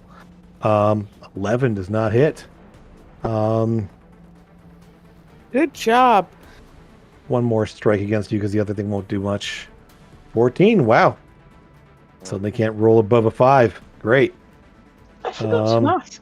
Is Satara detecting any void within these creatures? You Or is it all- haven't had time to really to Alright. even focus on it. So initially I'm there busy. was void presence, but not strong, weirdly enough. Okay. There was that. There's that. Those Yeah, guys that's are down. Okay. Probably Sora's fault because she saw the big undead dragon and decided to fight instead of talk. Grim, you're up. Guys still I don't looming think over it was top gonna of you. talk. It wanted to be let out. Finish him off, Okay. hopefully. We were never Definitely going to let hits. it out.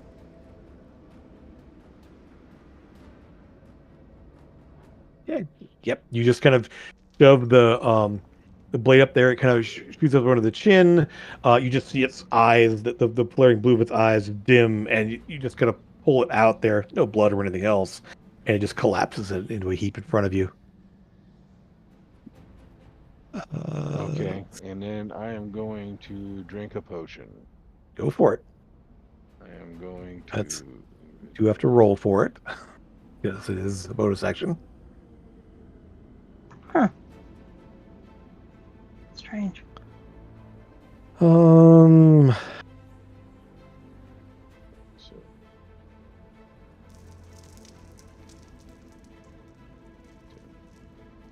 just click on it and roll. Yeah, just which potion is it? It is the. I'm going to drink a superior. It'd be 3d8, 4d8 plus 8. So yeah, I don't know. I'm not sure if it'll roll or not. So it's 4d8. 4 plus 8. 8d4 plus 8. That's what I meant. Yeah. Same number. Wrong dice. 8d4 Plus 8. Yep. Okay. So at the end of your turn, it will go ahead and. That's not what I wanted to do. Is flailing around here.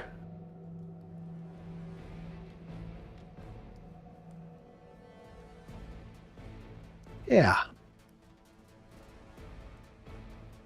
It does something a little bit different. The tail, instead, since you're right next to it there, it reaches out to you, Sora, and just swipes its claws out at you. Mm-hmm.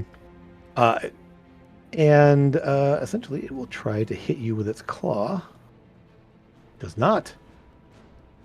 As it kind of swipes across there, you just kind of lean into it, pushing your shield with there. It just thuds against it there, managing to keep it from smacking you past you. Mm-hmm. It appeared like it was trying to shove you. Oh, I brace for impact. Yep. I move things. I don't get moved. Amethyst, you're up. The dragon is You can ask the door at my brother's place. flailing around, obviously getting raging and getting more and more as it's taking the damage there. It is definitely not happy. Nope. Yeah, it's fine. It's not happy at all. Mm-hmm. But guess what? Neither are we. Chicken butt. Chicken butt. You said guess Seriously, another one? Last one. Okay. What am I meant to do?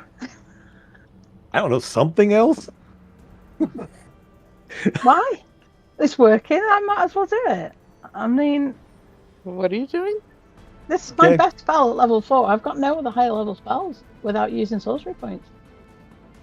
Which I can do, but it's going to be I mean, yeah, no, it's fine. legendary resistances and stuff. So, I mean, I'm Sure. biding my time. Okay.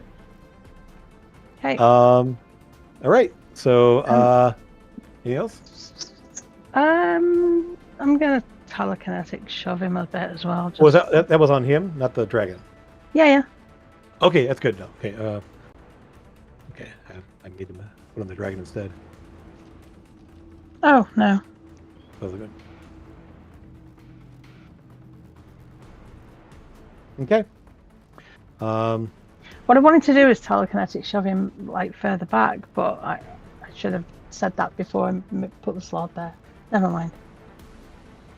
So we tried with the dragon? Or Sorry? What were we shoving? I was I going to missed that. shove him back if I could, Oh, okay. Okay. but never mind. Don't Okay. matter. All right. Well, it's gonna smash its tail down on you, Sora. This time. Wow. Mhm. Rolled a 2. I gotta roll an 8, Jim. No, it needs to roll 6. Oh, 6 on that Plus- one. No, sorry. No, it is. Yeah, you're right. It's an 8.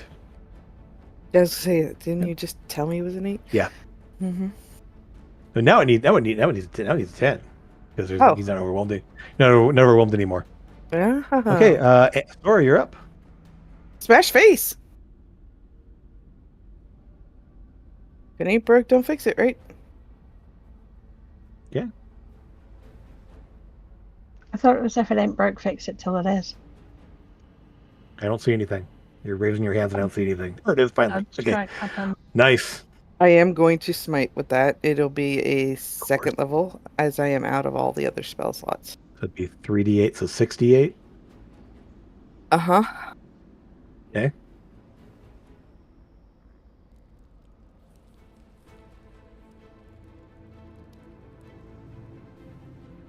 What is all that now? It's Loveliness.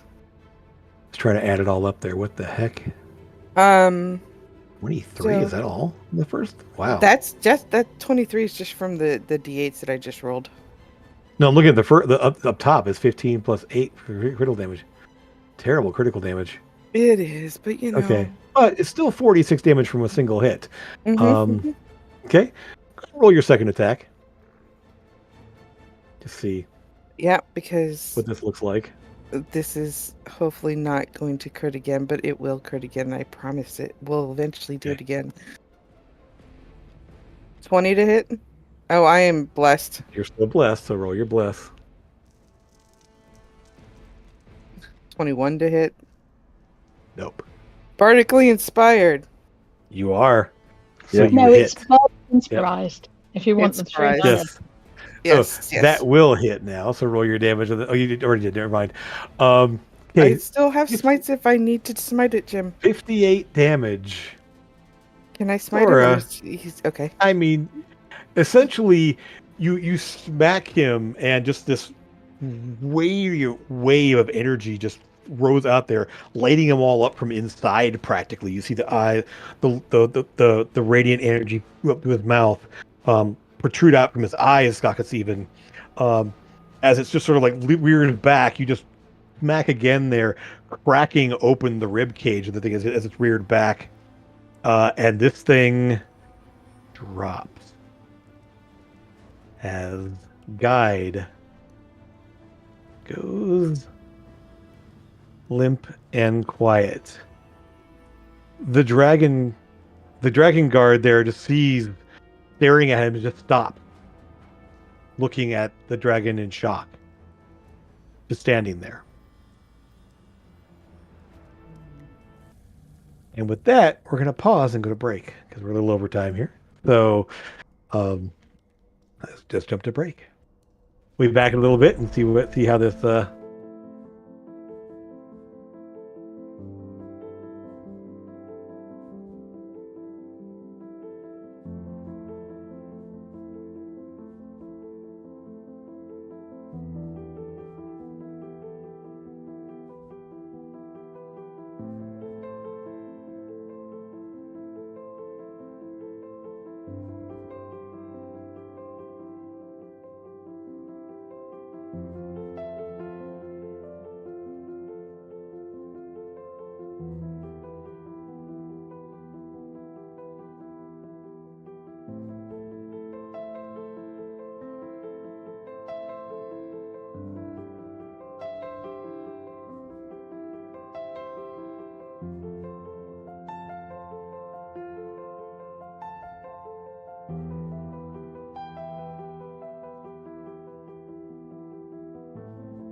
And we're back. The undead form of Guide, this gold dragon who's now been raised somehow as an undead form there, collapses under the weight of the attacks and the radiant energy from Sora and the rest of the group.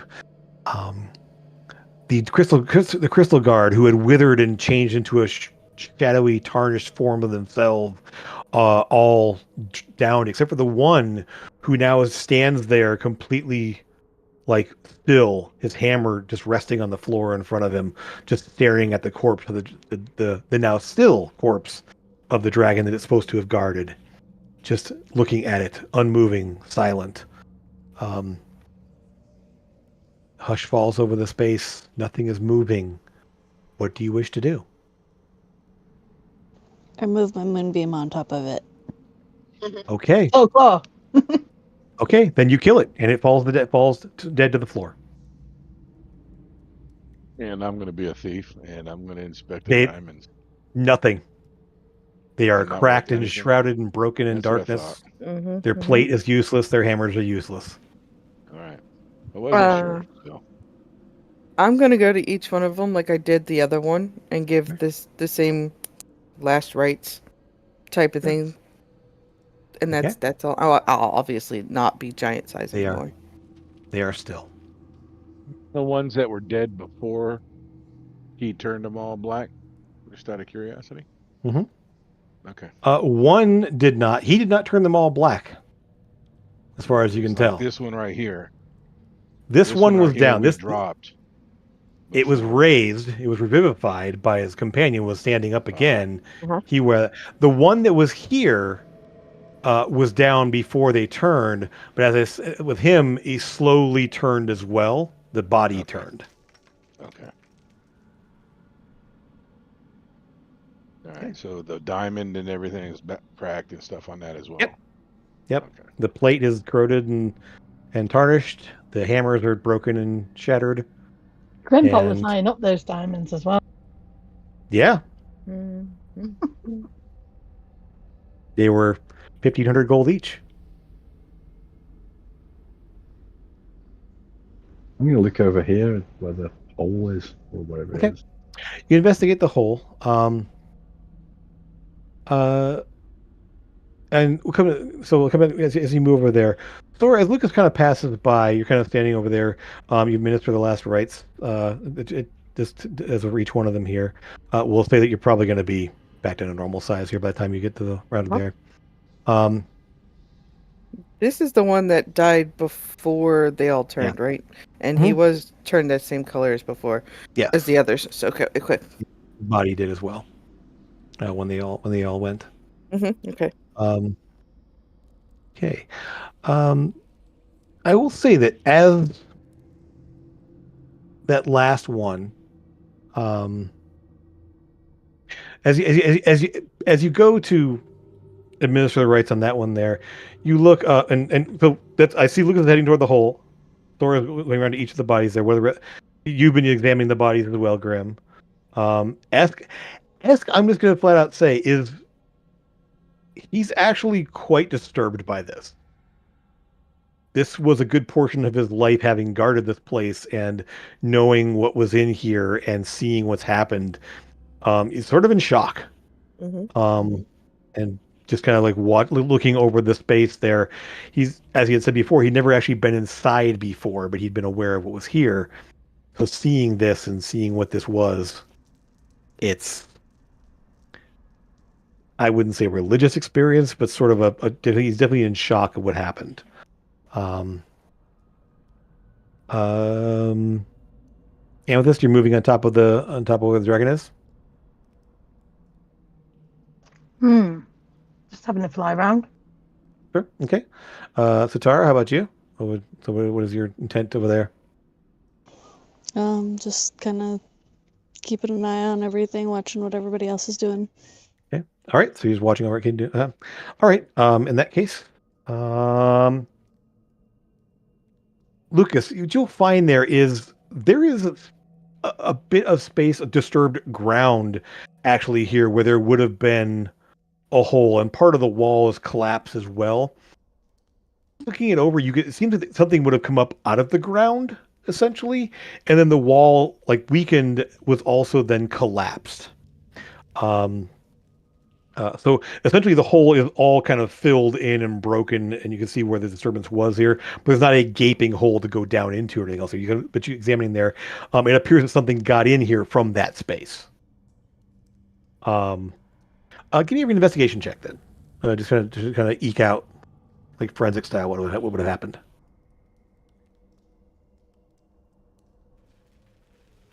Okay.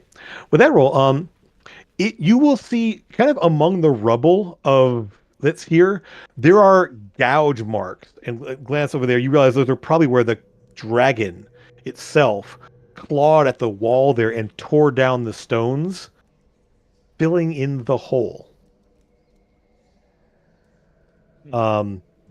And you also just vaguely in among the debris around the hole there in the claw mark. So you saw this before.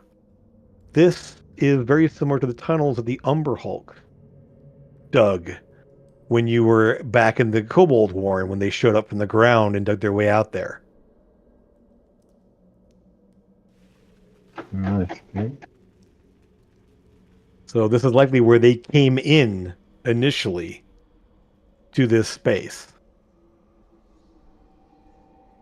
Based on that investigation check.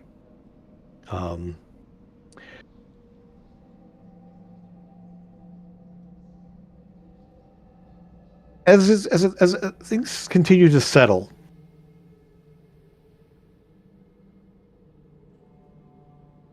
there's a flow. The lights, the flames in the corners on the statues that are up there. You'll also see that sort of the face across there is damaged on here, thus extinguishing the flame. This statue over here is slightly damaged, and you can tell it's almost like a claw mark, like a claw raked through and damaged the statue here. It was part of the reason why the flame went out on that side. The other ones are still intact. There's also traces of maybe some blood on the ground. Not a lot. Nothing died there, but there's definitely something, like something had happened back here, essentially. As the last kind of the adrenaline fades away, things sort of settle down here. You hear Sora's like quiet chanting over each of the bodies, continuing there.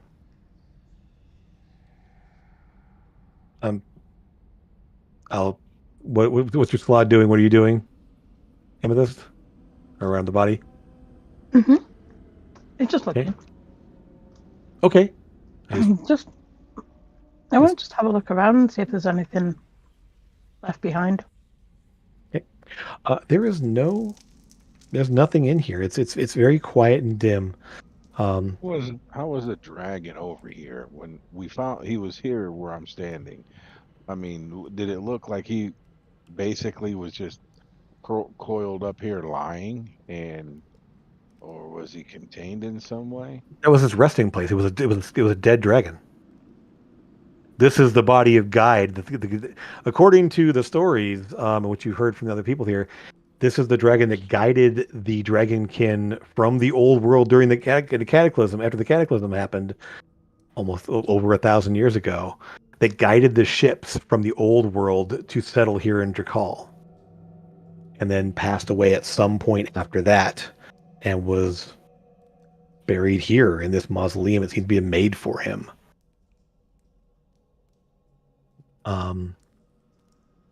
Sora, give me. Go ahead. Good. Were you inspected there? It's fine. I was gonna say I'll inspect like this fire and see if I get close, does it spew out flames? No, it is a magical flame. It doesn't actually give off heat. It is very much like an ever-burning torch. Okay.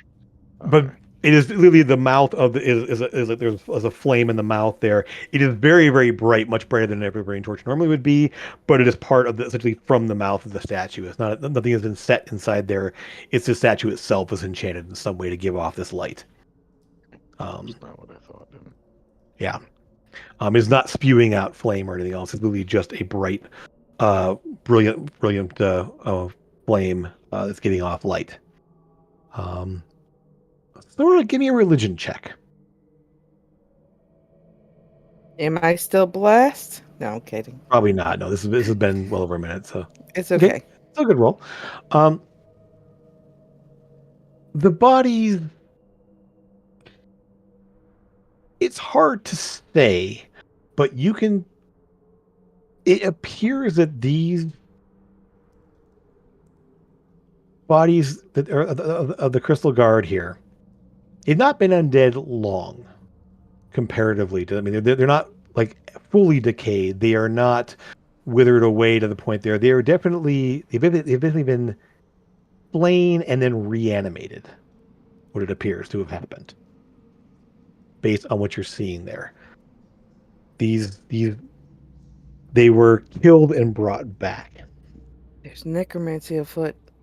Oh, absolutely. Tatar, the time you spent in here looking around, there is no there is not a strong presence of the void in this space. There's a little bit lingering, as if something powerful was done by something maybe corrupted by the void. But there's nothing here, like the bodies of the dragonkin, no void presence.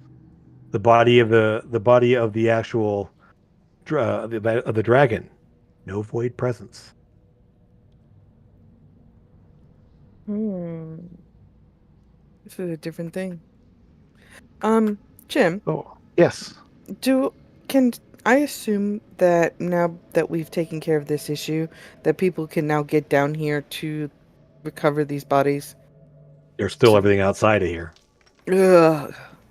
You know, there's still hundreds of undead outside this door, and many dragon necroborn as well. Now, you will. I mean, you can potentially send out of here, but to let someone know. With the strong enough forces, they could come in and wipe out what's here. You believe so? Okay. I just don't want to leave them here and have their families wondering where they are. Oh, these guys here? You don't know anything about them. Oh, the Crystal Guard, you know nothing about them. And S doesn't know much either. He says he saw them, he knew what they were, but he's never actually really interacted with them. He's never had conversations with them. Until meeting Krish out there, the one that was the Revenant, he didn't know they had a queen. Most people assume they did because new ones showed up occasionally, but he never actually met or seen their queen. Okay. As you finally get to the last one there, administering rights, there is a bit of a shimmer over the body.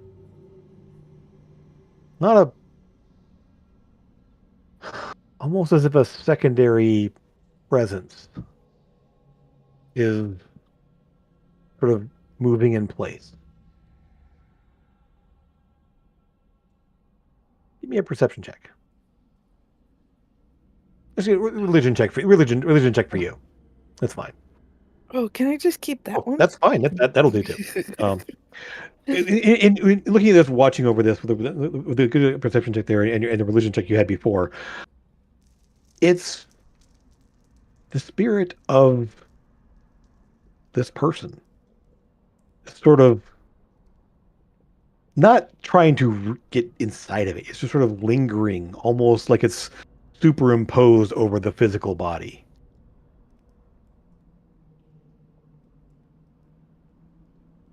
It's just sort of like, and again, it's not like it's trying to move into it. It's not trying to reanimate. It's not, nothing is happening. It's just sort of there. You see this sort of shimmering spiritual energy of some kind. Oh, trapped here? None of the others like this one, just this one. I don't have Speak with Dead prepared. It would work. Does anybody have Speak with Dead prepared? I'm sorry, I don't know how to do that. No, you don't? Man, we're gonna have to work on that, Grimbar. What use are you gonna be? Amethyst and Satara, go ahead and give me perception checks, investigation, whatever you're doing over there on the dragon. And you said you're looking around, trying to check it out. And like, what are you specifically doing? So just not looking at it, but what are you doing? Just looking, looking all over, seeing if there's any marks on it, if it's showing any signs of like void touch, like those other things, if there's anything different about it. Not that I really have much experience with dragons, but Oh, gems in its belly. No. I mean, there are still what's odd about it. I mean, you would assume, and this thing's been dead for centuries. You would assume a lot of it. I mean, there's like the wings have tattered bits of flesh on it. The body has tattered bits of flesh stretched over the bones in some places there that shouldn't really be there. And so what it seems like that it partially regrew as it was animated. You don't know much about the reanimation of dead, but something like partially brought this back. Necromancy, I mean, essentially you can essentially make things regrow sometimes, but it not alive, but enough to make it undead and somewhat intact. They are definitely showing that this should have been. You would assume, looking at the thing, this should have been just bones, but there is flesh. There is some that's there. Teeth, bones, claws, wings, all. I mean, they've been blasted and smacked and destroyed by force damage and radiant damage and everything else now, so it's hard to tell. But the body essentially was somewhat intact for something that was dead for centuries. According to the stories, like almost millennia. I don't get Speak with Dead. Okay. Anyone else, Lucas, Grim, looking at the hole, or they want to do anything else, or Yeah, I'll check anything check else out the out? hole. I'll check out the hole with Okay, I mean, you get the same information. There's nothing else to you roll high enough to get the information from the hole. I mean, anything else in the room you want to look at or check out or do anything else? I'll check around the chairs. But is the hole deep enough for me to climb in and maybe dig a hole? It is Or does it look collapsed. it's Yeah, unsafe it to is. do Yes, that? yeah. Okay. It is not a gaping hole. There is no like hole to go down. It's like you see a hole was dug there and it is collapsed in. So it's kind of like seeing the where the ground is disturbed there. You see that there something came up there, the hole has collapsed, and the wall has been sort of collapsed down on top of it as well, partially. Check around the Um, chairs, but what I, is this copper Diaz over here? This seems to area be right some here. cracked old stone, very very old, like something in the floor that was probably there. There's no lingering sense of magic or anything else. You can confirm that looking at that. Nothing in there is really intact there. It's an old stone uh, symbols and everything. Um, uh, Lucas, one thing you will also take note of in there is a sort of disruption in as you kind of near the walls and kind of check the statues and most of that. And passively arcane knowledge up there, you would not be able to teleport in and out of this place. Essentially, the whole chamber is affected by a effectively dimensional anchor. You're stuck. You cannot leave. You can't just teleport into or out of here. You kind of defeat the whole purpose great. of a place like Yeah. this. And can I use my dwarven ability to see if there's any doors? And I'll do I'll search for secret doors and stuff if Yep. I have to. There's a big freaking hole over here. Well, again, it's not an open hole to go down into. It's fully Okay. collapsed. There is you make a very thorough search there, and you are certain there is no way in or out of here besides the main door. Other than obviously the false one, the temporary one that was made back here that got filled in. The chairs are all very like well carved stone chairs with the sort of a metal inlay, kind of a bronzish, like bronzish material. Maybe some sort of a gold bronze ally. You can't wait alloy. It's not pure gold or anything, but it's sort of a band of like metal. It's very has a kind of the luster of gold across the seat there. They all look intact. They all look fairly well used over time.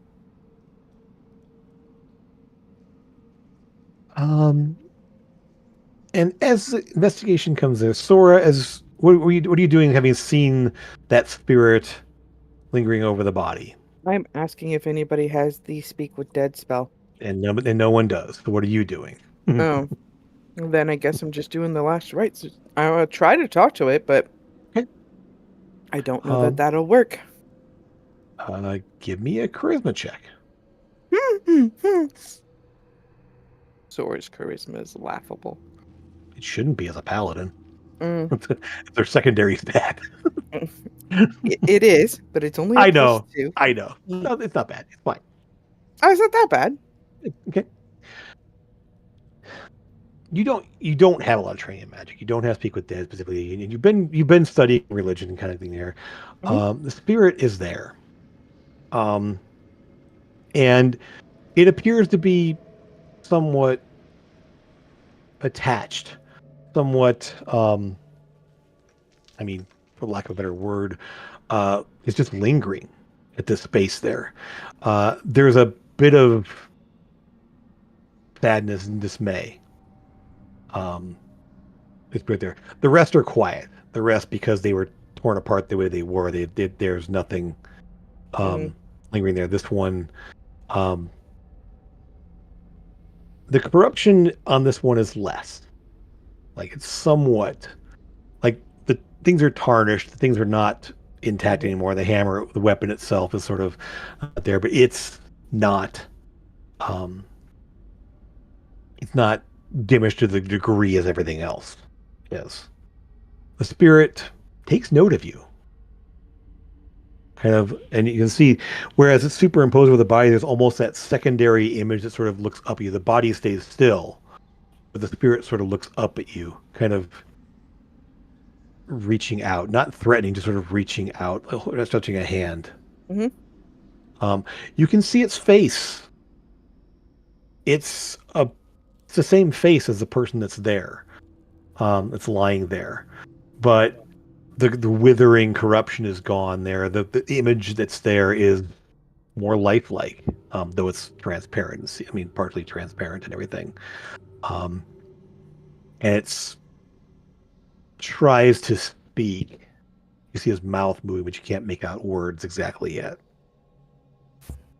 I will attempt to reach out for his or her hand. Okay.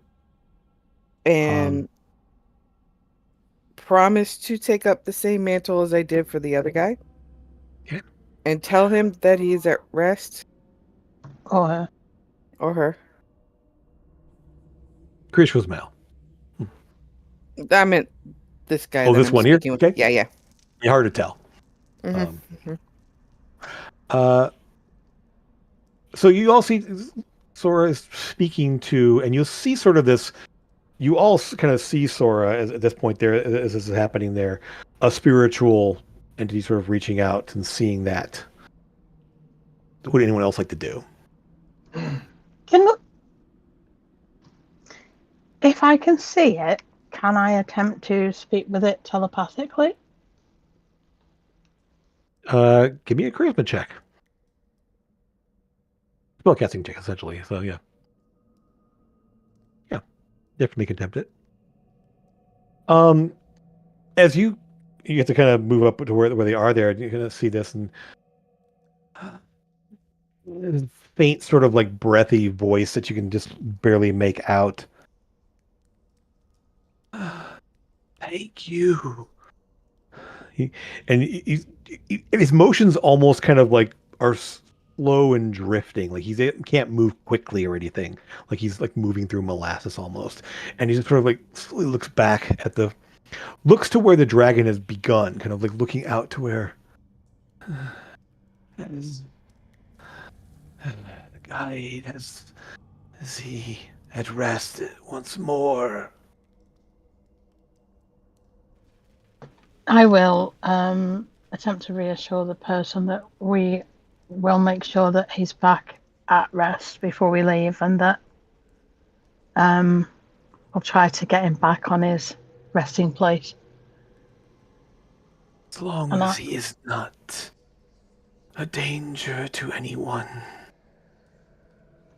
Not anymore. It's all foggy and clouded. And he kind of glances over to where head slowly drifts over to where the hole was. Things came from there. Dispatched us. I think they brought us back, used us, used our connection, did something. And I will just say this as the voice continues, it's a little stronger, a little more, it still has that breathy sort of echoey sound to that. Through your telepathic bond, you all start to hear the words, a little more distant, a little bit more faintly, but through the telepathic bond, you're all starting to hear the voice a little bit. The darkened ones, they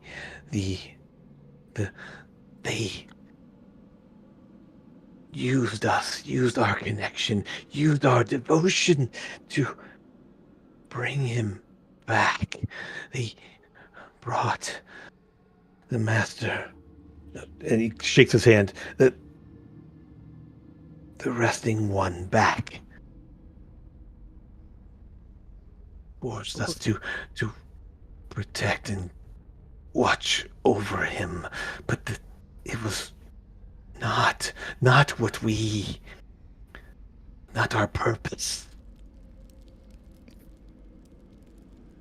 Where's the queen? She is gone? What happened to her? What? And you see definitely what? I mean, the queen is... Did something happen to her? We haven't seen her, correct? You certainly haven't. We haven't seen her. And why would you? What do you know? Is she safe? Is she? We've been told she's missing, but we'll find her. Good. And you Debbie's like very upset. You know where she could be. If she was to go in hiding, where would she go? Our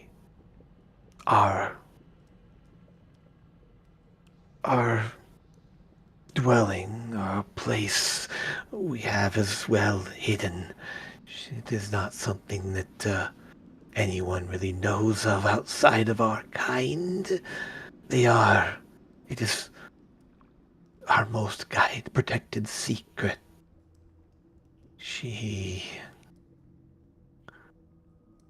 Without her, we could not continue our mission. Well, they took over your mind and your soul, so they know where it's at. We might need to know where it's at so we can save her. What is your mission? Because sort of pauses to watch over and protect the body of the one who saved us, who brought us here. The fact that it was able to be changed to be done differently. They could use that against us. What are they? What we did not know. We had no way of knowing. There's just something I know not. He will. And those of you kind of standing and kind of watching, Lucas, from your point of view, over the body there, you will see the corruption of the armor and the hammer at the side there is slowly fading. And you can see by comparison the one that's here just blackened and ruined. The tarnish seems to be fading somewhat. The hammer is almost just slowly reforming.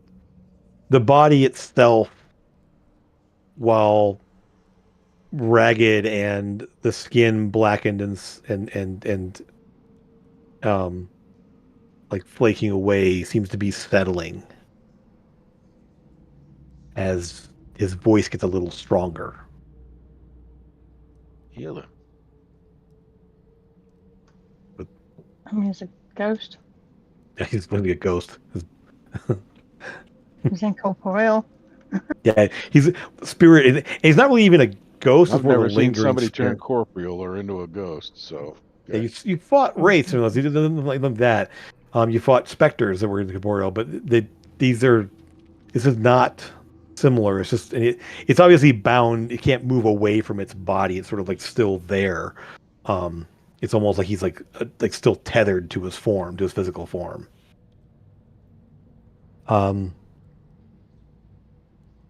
Sora can put these to rest, though, can't she? I have been. The other five seemed to. This was the last one she came to. Yep. I was headed over to the dragon, the big dragon, to see if that would be my last one, to see what I could do with that one. Do what must be done. And you see him, he sort of like his eyes close, and it's almost he's trying to like he pushes away from his form, so they're going to rest his hands, like this ghostly hands. It's kind of sunken partially into his own body, and you will see the spirit dims, like it just is there, as it pours through the form there, and the last bits of corruption from his armor and from his hammer go away. My name's Kurasta. I am the last of the Crystal Guard to watch over the guide.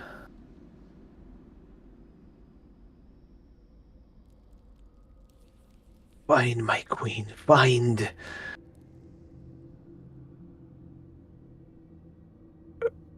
her and bring her back. You sure you won't tell us where your place is? Go. Stopped him before he was actually going to answer, and he answered around the left of the mausoleum, near the back. On the outside, there is a door. You can find it. He kind of slowly puts his hand out there. The hammer will show you the way. The light will show the way. And he's like, last. Make sure that guide is fully at rest. And Sora, you will have a draconic stream of words and instructions almost settle into your mind. And you can, one time, cast Speak with Dead. Whoa, okay. I'll tell the And party. at that, his spirit fades and he settles until he is lying. It kind of moves in that slow motion until his spirit forms the same orientation of his body and fades to existence, leaving behind an intact set of armor and weapons. I shall pick them up. As he was fading, I would like to reassure him that we'll do everything that we can. E on the end instead of A, but very close. Yeah, Cresta. Cresta? Yeah, Cresta. Okay. Yeah, but yeah, very yeah. It actually means rose quartz in Draconic. And you will see that as a final bit of corruption it fades from his body as well. You will see that the crystals sort of along the crown there have a pinkish tinge to them. So he's just laying there in his armor. Yeah. You can remove it. His body is quiet and unmoving there. The armor is intact. It is very magical, as is the hammer. Taking it, yeah.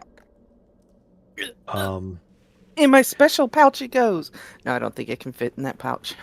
You don't want to look at it first? You don't want to look at it first? Well, I'm going to just shove it in the bag. Who cares? Yeah, I'm going to pick it up. Your pouch is not a bag of holding, by the way. It's just a satchel. I know. That's why I say it's not going to fit full plate. Yeah. It's not going to fit in there. I'll look at it. Yeah.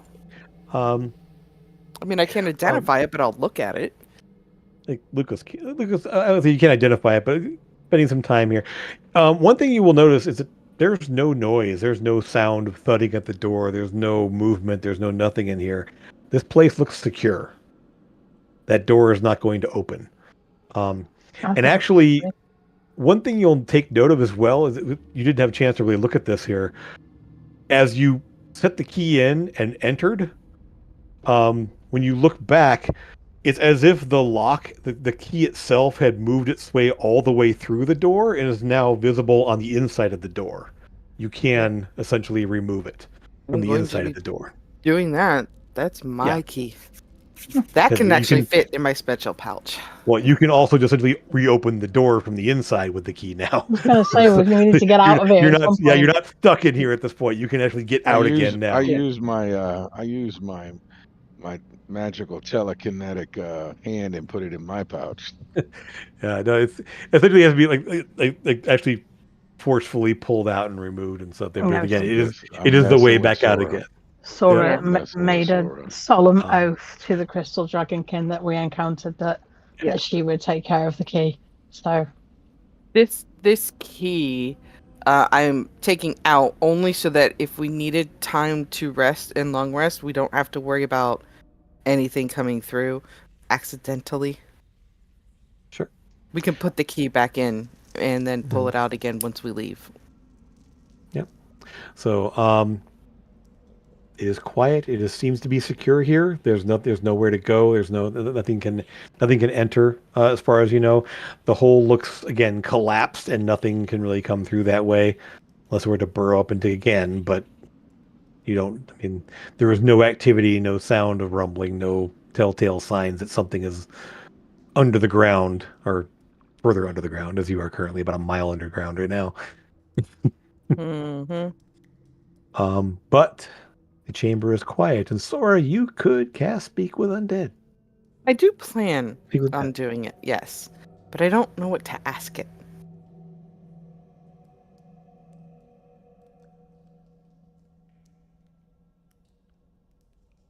That's the problem.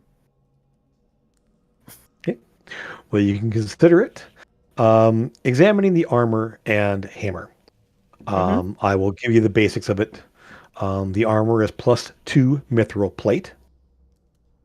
It also does not require proficiency to wear.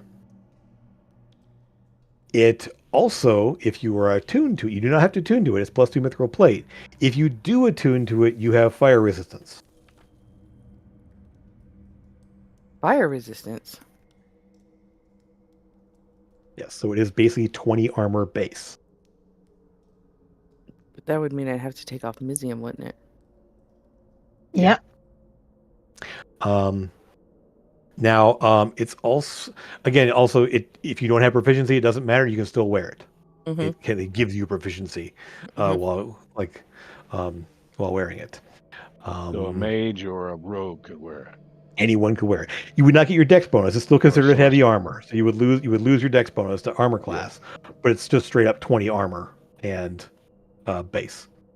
So there is that. Sorceress. The hammer is a maul, two-handed hammer.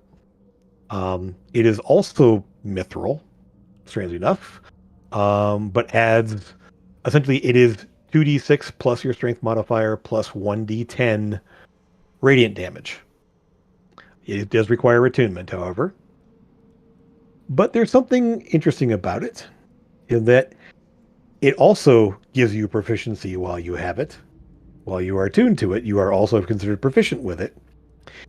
But during a short rest, you can have it change from a maul to a warhammer, or from a warhammer to a light hammer. So it can essentially change size. Mm-hmm. And again, in any of its forms, you have proficiency. So that is something you have. It is also a +2 mithril hammer. In its warhammer form, it does D8 extra radiant damage, and its light hammer form, it does D6 extra radiant damage. It does radiant damage in all of its forms, just less because the smaller it is. So that's what the Crystal Guard hammer is. Last thing there, you will see that the diamond in the chest is intact. You really looking at it, removing it would not be possible. However, it is effectively a reusable focus for Revivify.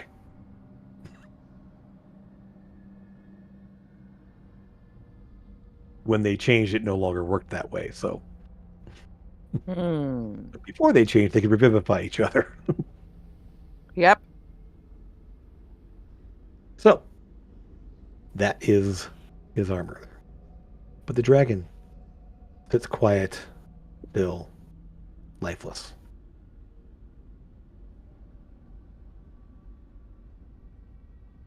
What's next? Well, we're gonna take a long rest at some point, right? And Yeah. I'm going to do the Speak with Dead. Okay. On the dragon. Are we gonna move him back to his resting place, or are we gonna leave him here? I think we should. Yeah. I think that would be the respectful thing to do. If we can. Between the six of you and using some telekinetic and stuff like that, you could definitely get the body as there. It is not gargantuan. It is large, huge actually. So it's there, but you can go ahead and get it back into position. Sora has to. She can just go large and help with that too. How heavy is he? It's very heavy, but yeah, I mean, yeah. Essentially, between your magics, between the strength you have, between shapeshifting into shape-changing into a rope to the flying creature, carpet, put it in 4-wheel fly, and exactly. So getting inventive, it will take some time, but you will get it there. It is not. I could use telekinesis if it's up to 1,000 pounds in weight. It's probably a little more than that. But you're getting but help. with that and help, yeah, absolutely. It's just trying to get that. Actually, it's probably about a bit close to that. So I'm using 5 sorcery points to cast telekinesis, but I mean we're not going anywhere, and we're not long rest. So, yeah, exactly. So you get the body back in place, and nothing really changes on it. Like the damage is still there. The tattered flesh is still. Tattered like bits of flesh and they're still there. It's you don't know what it looked like before, but it doesn't look. It's not changing at all from the time from the damage that you did to it and anything else. Yeah, exactly, Satara. Yeah, you could definitely giant hamster, and yeah, again, magic and Mm-hmm. Sora strength and inventiveness from other folks. They will definitely get this thing back into place. All right. I'm going to cast the spell Speak with Okay. Dead. Technically Speak with Undead, but same thing. Mm-hmm. Kind of move these guys out of the way here. Just gonna shift them off. I haven't done my last rites to him yet. The dragon? Yeah. Correct. I just did all the other little dudes. Yeah, sure would do much because he was long dead before he was raised. So, Right. But but you never know. he might tell me something to help with that process. He might. Uh-huh. Okay.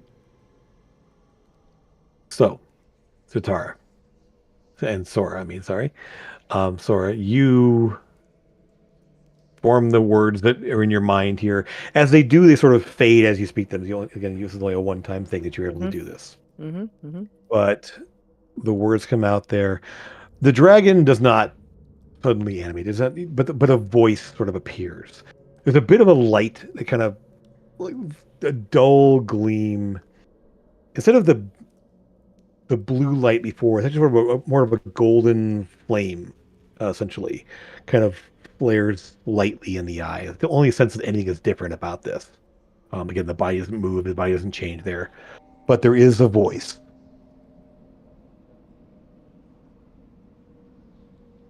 You say me from doing anything I would not want. I was trapped, consumed by hunger, anger, hatred. It is not my nature. Ask your questions.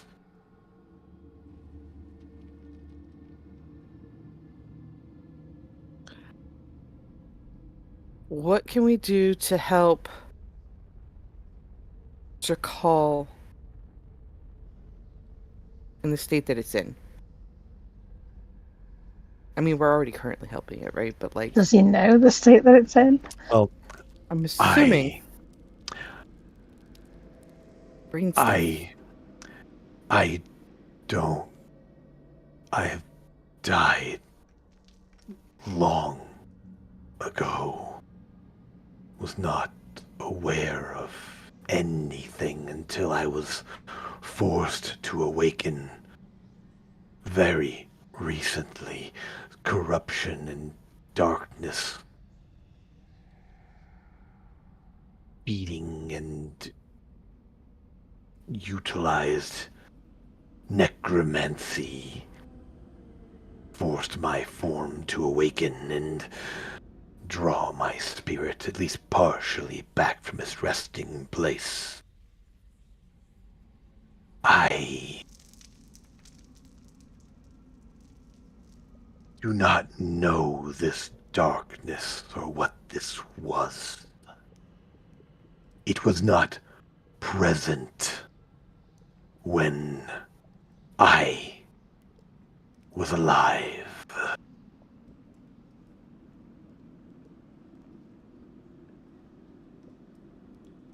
Now, this is just me being me, but does he know, or could he know, the necromantic magic used to bring him back?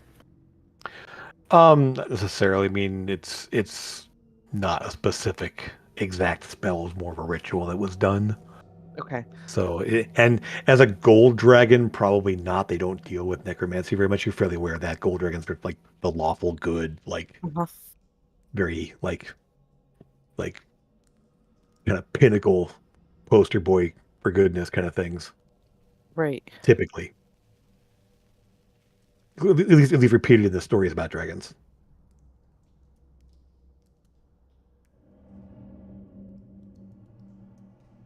I don't know what else to ask him, guys. Well, How can I you can put him all to rest? you all hear the voice, so you Uh-huh. basically can all offer up a question to be asked. You don't have to. So please feel free to jump in if Yes. you have something to ask. Help Did the you Sora. see who raised you? Who cast the spell, or who cast the ritual? Who corrupted your guardians? When I became aware of the situation, my guard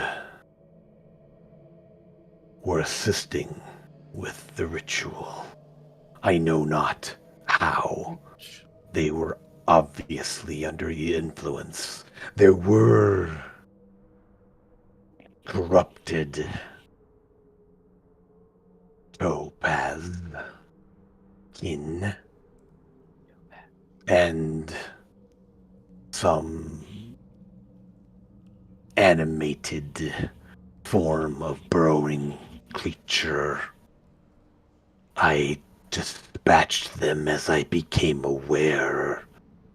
They were the first living things that I destroyed. And I am glad that none of you fell to that. Me too. Sora looks at her armor and goes, got kind of close. A few times. Yep. couple of things landed crits, but they didn't do much there. Can you sense it? Can you sense their being here in the crypt here? What is this place called again? Necropolis. Yeah. Mausoleum. The whole area is the Necropolis. This is the mausoleum, as they call it. So yeah. Yeah, we're in the crypt. So the Mhm. mausoleum. Can you sense their being here in the mausoleum anywhere? You'll find that I cannot sense beyond the walls of this place. There is you asked about so you kind of asked a couple of questions there at once there. Sense beyond it, you cannot sense beyond the walls of the mausoleum itself here. Okay. To the Necropolis you can't beyond. teleport out, so that makes sense. It's got magical barriers around it. Yeah. Okay. And they That's seem what to still he's trying to get they seem to be intact enough. Yeah. Right. And again, from what you know of, Esk has told you this mausoleum was built to contain him after he died. So it was like he wouldn't know what this place is specifically because, again, this is not like. My question at that point, as I would have said, why were they expecting him to grow out of here and leave? Why were they trying to contain him if he was dead? And so, since you missed us here, the key was stolen by was taken. The key to open this place was stolen by the Revenant. Okay. And had been keeping it away from them the entire time. So essentially, you piece this together without having to ask the question specifically because you weren't here last week.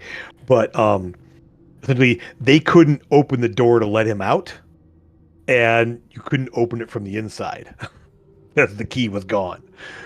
So essentially, but why did they need the key if somebody had already burrowed in and they'd already been tainted? Because he destroyed the things that came in. Mm-hmm. Okay. The intent was to open the door and just let him go. Yeah, and then he would have. They needed created- something to control him. He also wouldn't be able to get through the burrow. Like it's like a tiny hole, like a But like what a I'm one saying person is hole. when he died all those centuries ago, why did they feel the need to contain him? He was They dead. didn't. It was just protecting his body. Oh, It's not contain him as in like he was an evil presence. It was Contain more him as in, a resting. This is, yeah. This is his coffin. It was a resting place. Yeah, it was a resting place for him. Essentially, they built it, and it sort of the basis of the rest of the Necropolis beyond. Essentially, this basically was the resting place of the most important being in their ancient history. It's like the dragon version His of god, Tutankhamun's basically. tomb, isn't it? It's like Kind of, yeah. It's like protected this is body that was out of respect, and yeah. But then in a world where necromancy is a thing, you can doubly protect your dragon. Yeah. And unfortunately, dragonkin are hard to get rid of. Their bodies don't, as the dragonkin bones don't go away. They don't decay. Right. They can't be burned or destroyed. Really, they're almost like ivory. essentially stronger. Yeah. The statues. Mhm. Question to the dragon. The statue that was broken, and I'll point over there. Mhm. I'm assuming you did it. When I dispatched the ones that brought me back, yes. What was it? Go ahead. No, I killed those, and I'm sure did damage to that place. What was the significance of the statue? Again, they weren't there when he died. They Weren't built there this when he after. died? Okay, so this was I'll give you that one. He wouldn't know. Like he He wouldn't literally know. had no Mhm. clue. They're just decorative for light. It's like decorating a tomb. It's like, I mean, Lighting up an altar. They're candles. You know, essentially, that's yeah, all they're. Yeah, yeah, they're ever burning spells. yeah, Really bright. Um, That would be really cool to take and keep in a lantern. yeah. It's Effectively, just unfortunately, yeah, they're part of the statue itself, yeah, and yeah. yeah. I wouldn't desecrate the tomb. I'm not saying that. I'm just saying it would be cool to Oh, have one. essentially, you would need to take the entire statue. Like, like Yeah. you can't take a piece of it. It's like the statue itself is the thing there, and the focus of the light is there. So, looking at it, you kind of like realize that there's nothing to remove. It's the statue itself, which is like weighs almost a ton. It's all just solid stone for the most part. They're about so 9 feet tall. short of, the Mhm. last question I want to ask him is how I'm Yeah. to put him back to rest again, but I'm gonna tell him my dream Okay. and ask him what he thinks it means. Interesting. And this would be the avatars. Yeah, that Okay. one. I've only had one dream, Jim. You had a couple of like Ever? ideas and visions. Yeah. Soar's only ever had Um, one. Well, a cryptic Talks to prophetic herself type a dream. lot, Yeah. and she thinks she's Um, dreaming, but she's dreaming. he would. Because he would have been around to know Mhm. about Bahamut and Tiamat, right? Oh, yeah, of course. Yeah, yeah. Yeah. He would not. Yeah, he would pause for a moment. Because again, this is not an obvious thing to him. He would Uh-huh. not there. Um, if my kind is gone from the world, your kind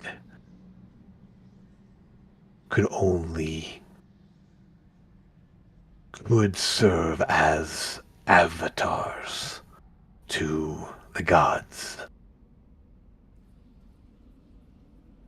It was how they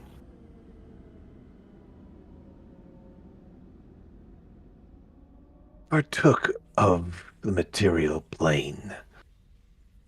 Bringing their real forms to the material plane would cause damage and havoc to a point where it would be detrimental. And so she was prevented from coming at all, and he would not come because it would allow her. But they could send avatars to the world to act upon in their behalf. So let's So say your vision could mean that, yes, they could, if they are still out there, which I would assume they are, then they could create new avatars.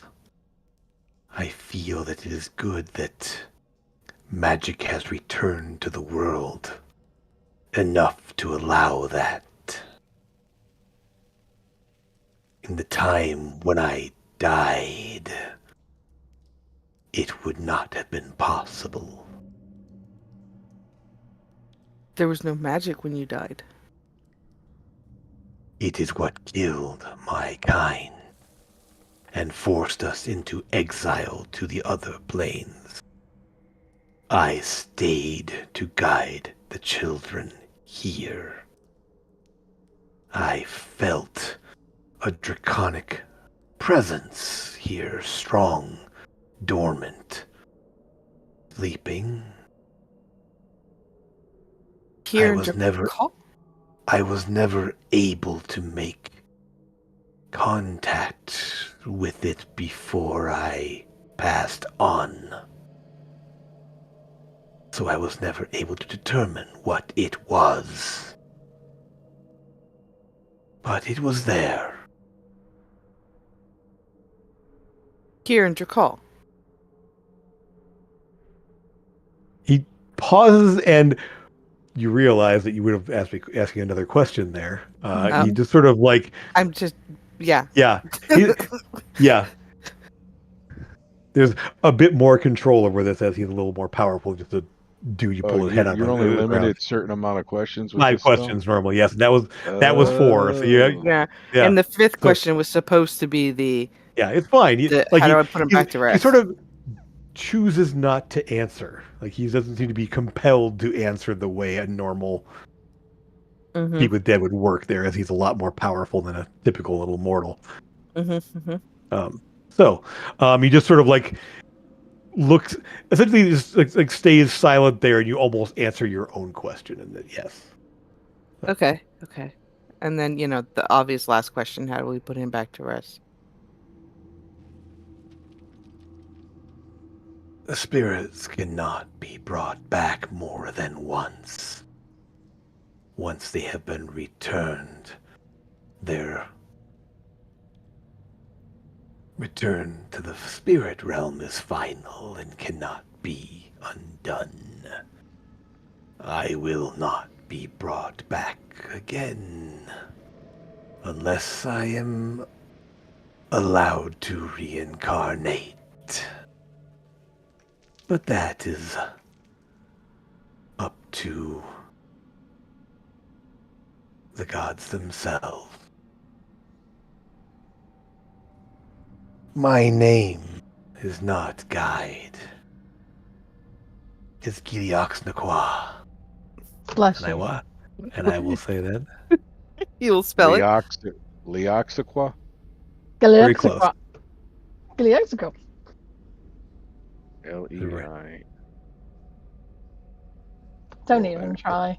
Unfortunately, it's Ironic. my glasses are not helping me see the fine print here. There it is. Yes, I knew I missed a letter in there.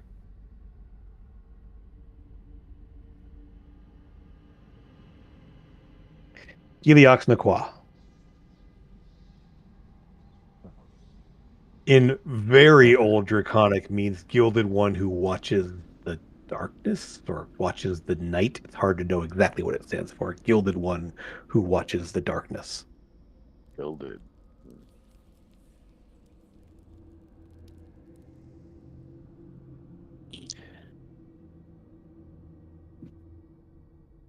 Upon my final rest, you may each take a boon from my form.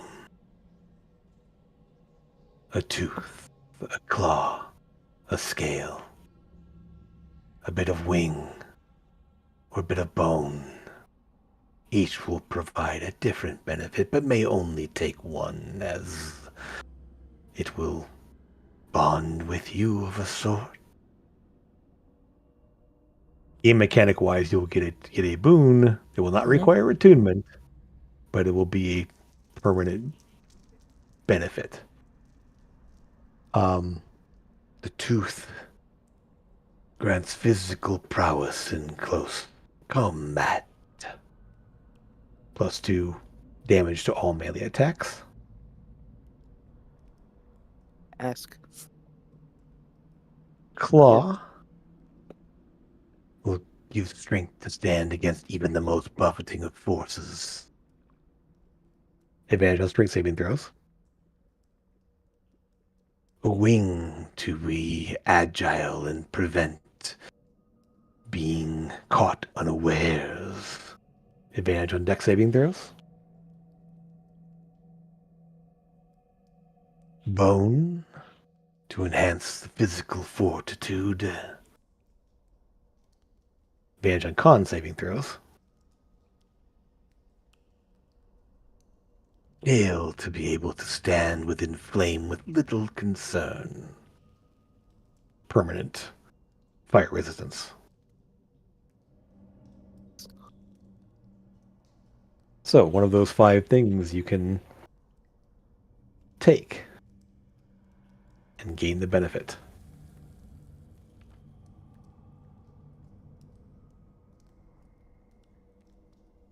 So, tooth, claw, wing,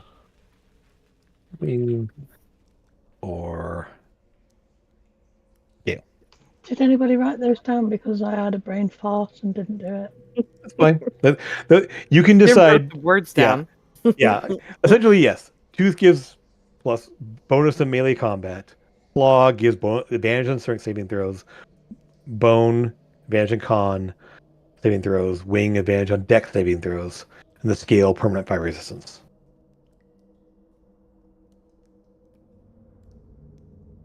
Do we have to Item- decide right now who takes which, or can we just... You can do it at the end of your long rest, but you need to do it before you leave here because you can't come back and take something from later. I thought we could like just gather all of them, put them in the bag of holding, and then... No, you need to Okay. take them. Essentially, it'll be the last thing his spirit does before he leaves will be to give you the boon based on what you take. Look at that armor. I'm so conflicted. Are there multiple? So you can take multiple teeth, or Yes, two people could take a tooth. more than one of you can take a tooth. Yes, you don't. Yeah. It isn't one. You each. There's only 5, and there's 6 of you. So, Right. essentially, yes, you can. If somebody takes a tooth, that doesn't mean no one else can take a tooth there. But Okay. you each choose from one of the 5.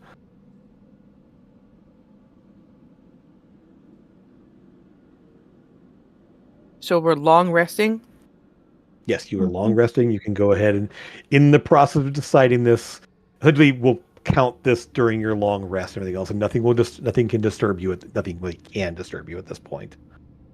So, Well, what if we're already disturbed? Well, that's obvious. I'm not hitting that long rest button until I hear him say it. Right. Yes, you can long rest, but before we do anything else, you need to decide which boon you're taking. Rimbar is going to take a claw. Okay. The claw is advantage on strength saving throws. You can mark. I will give you the items in your character sheet there, but you can just kind of mark, just kind of write it down here that you have the. The only one I was interested in was the con save, but I've already got advantage on that. So, like,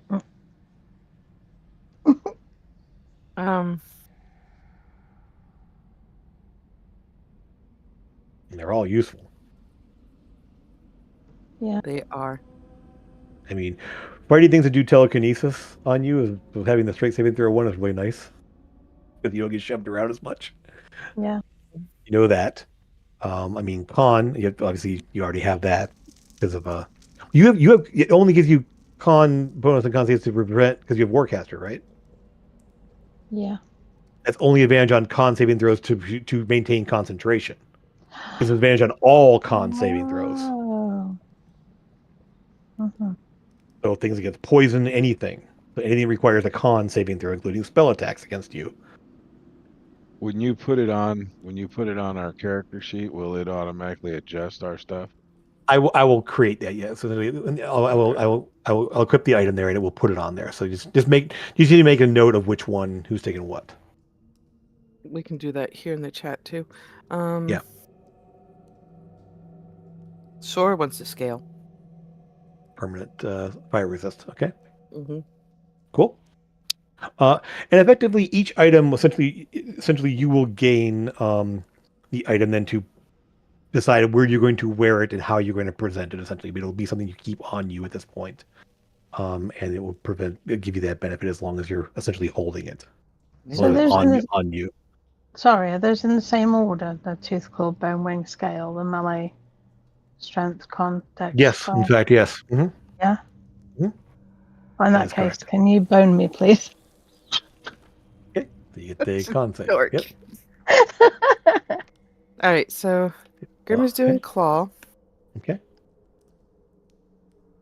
And we'll find out which one the Esk wants to take as well before next time. So he'll make his decision. And with that, guys, I'm going to call it a night. So I clicked on long rest. Am I gonna miss anything? Are y'all doing anything? Just sort of our last kind of wrap up. Don't turn your camera off. 20 minutes.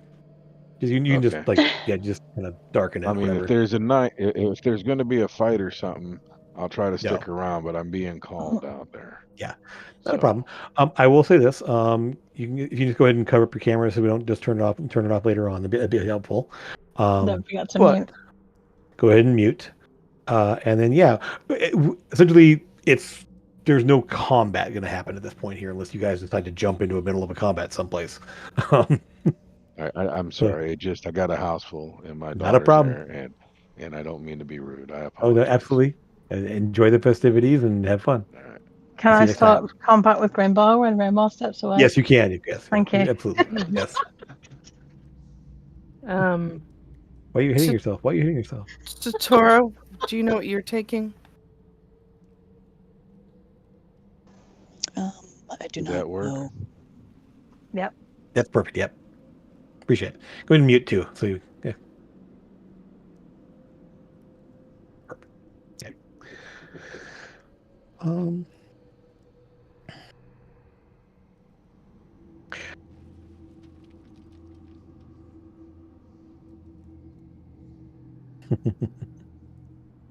Which now Lucas.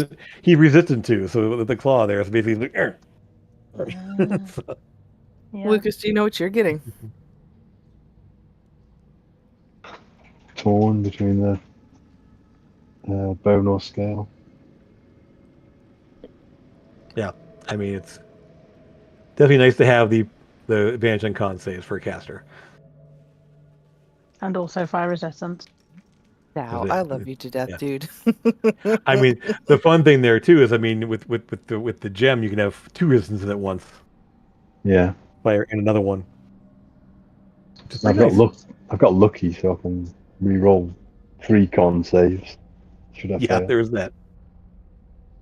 Okay. Mm-hmm. Yeah, so sorry, you're taking the scale. That's what I have so far. I took the scale, yes. Took a scale, yes. Okay. No, the scale. Yeah. Nobody else can have it but me. No, No, I'm playing. Did Kira say which one she wanted? Not yet. She's not sure. Okay. Yeah, I'm gonna have a scale as well. Okay. All right. Okay. I'll also take a skill. Okay. Yes. I think that's everyone, I think. Okay. All right. In that case, as you each take the piece offered to you, 3 of you taking the scales, Grim one of the claws, and we'll see what Esk is going to take there next time as well, once we know that for sure. But as you each take that, there's sort of you can kind of feel a rush of power and kind of flowing into you from the item that you take there. As the last of you takes an item and gains that power, the light in Guide's eyes fades and goes out. His body is still, the voice is gone, and the space is completely silent. There is a sense of peace in this place there, even though the bodies are here and everything else is here, and what you just went through was there. There is a quiet solitude in this space. Like nothing can disturb you here, and your long rest is uninterrupted and unbothered. Sora, there isn't a presence of Bahamut or anything else here, but you realize you are standing close to something. I mean, standing over the body here, or standing near the body here. This creature likely very well could have sired or been part of one that sired the Dragonkin race itself. it was known that the dragons in the days before the in the decades before the cataclysm are what founded the dragonkin race. And this would be very likely one of them. Based on its size, it was definitely fully adult. It was not an ancient dragon by the size of it and that, but it was definitely fully like grown. I mean, adult. So, it's almost. You've ever seen the body of an actual dragon? You've seen it. You met a dragon, but he was in human form. He was in humanoid form, so you never saw him actually there.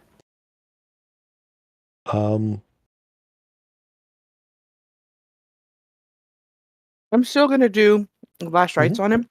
Of course, yeah. I know I don't have to, but still. Yeah, and it's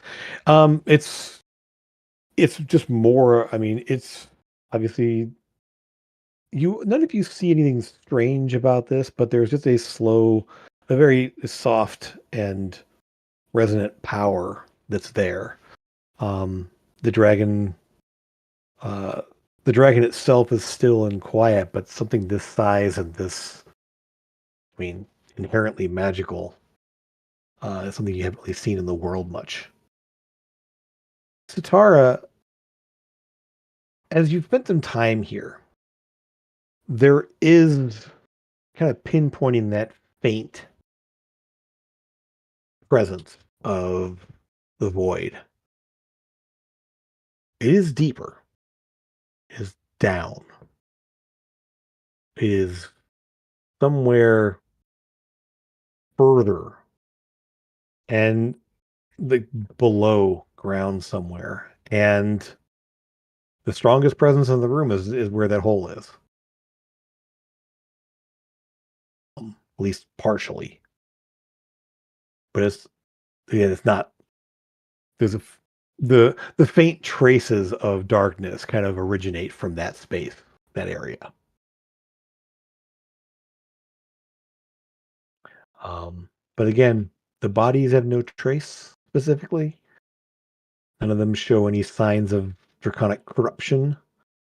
And seeing Karasta's body, it being more intact than the other ones, there is no sign that it's infected in any way. They were animated and affected through necromancy, not through corruption by the void.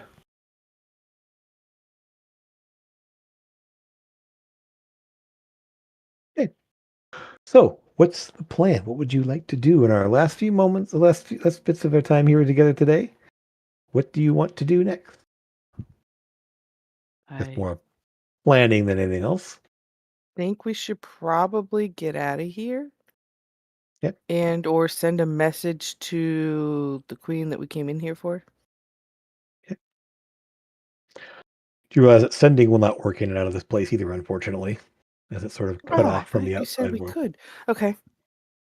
That's my misunderstanding. Once I thought you once said the door is once you're outside of this, once you're out of this room, essentially this the mausoleum, you definitely can. Oh, okay. But, outside the mausoleum. All right. Yeah. Because they crack open that door and it'll work. Yeah. Spending some time at it, Lucas. This essentially is a whole space is affected by a dimensional anchor.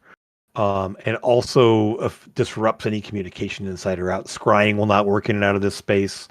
Teleportation will not work in and out of this space. There is sort of a layered defenses, and it's being built into the stones themselves and into the floor itself and into. It's just a very old, and it's almost just an ambient thing. Like it's built into the structure itself. In a technique you've never seen. You never see anything like this in the modern world.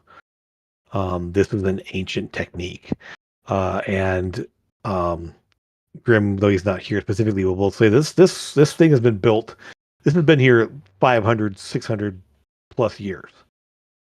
This is an old structure. Like the superficial, this stone ring here and the cracks in the floor is all just superficial. The building itself is incredibly intact.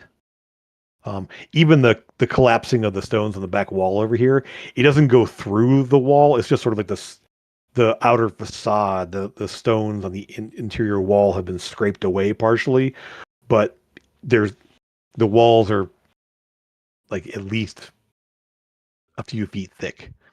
And the first like couple layer or two of brick was ripped off by the dragon's claws. And that's it.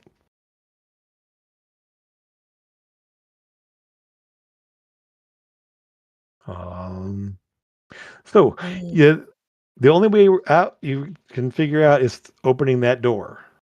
And you know at least somewhat of what's beyond, but it's been quite a while. Do we want to open that door and go through it?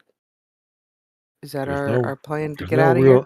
There's no real other choice. You have what you're gonna do beyond that. You need to keep it built in for. There's no way in or out of here other than that door. So you're gonna have to go back out through that way. But where do you want to go from there, or what do you want to do once that door is open? Is what I need to know from you. Do we want to go straight to the place to save the queen? Follow the light, go to the left? Yeah. Yeah, that sounds good. Okay. You do know that the undead scroll wore off long ago, so that's not a thing anymore. Mm-hmm. Let's do that. Let's follow the lights and go to the left. Okay. So, as you open the door, let me just clean this up a little bit. Change this. 1 sec here. Let me fix this one thing. Come on. What's happening here? Oh, that's the problem. Do that. Clean up something real fast here, and then we'll be all set. Mm-hmm.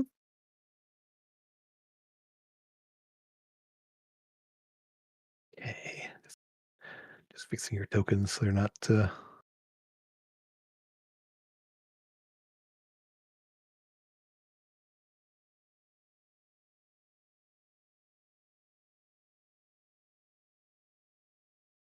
Okay. Put Grim on the map here too. Because Grim is currently on the map here. And I will move you all out. Okay. A little cleaning. That's that.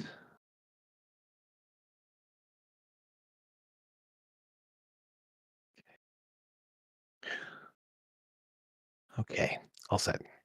So, as you emerge, any precautions you want to take as you open the door and see before you?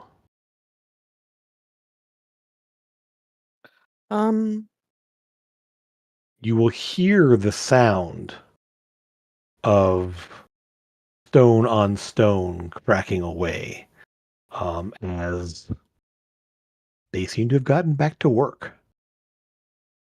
They're just going back to work. Nothing immediately takes note of you. And we don't see any of those topaz peoples running around, do we? I can see some. Not nearby. Okay. Yep, I I'm just can saying. see one there. Again, you're looking beyond bright lights into total darkness. There was no light out there whatsoever, so you can't really see. You can see sort of vague things moving out there among the stones, and here, nothing immediately, like as the door opens up there, there's a space in front of you. And you can zoom out a little bit to more see there. The activity seems to be kind of more focused in the middle of the chamber. Not much on the side that you're on right now, as if basically they've kind of written you off. Just moving things. So. We were dead. Well, that's on them. I think stay central to the path, fly if you can, and just shoot straight out. Well, the place is back this way. Yeah. Oh. behind Oh, the museum to the left. no problem then. So that's what I'm saying. It's like, so what precautions are you taking upon the door opening and you seeing what's out there?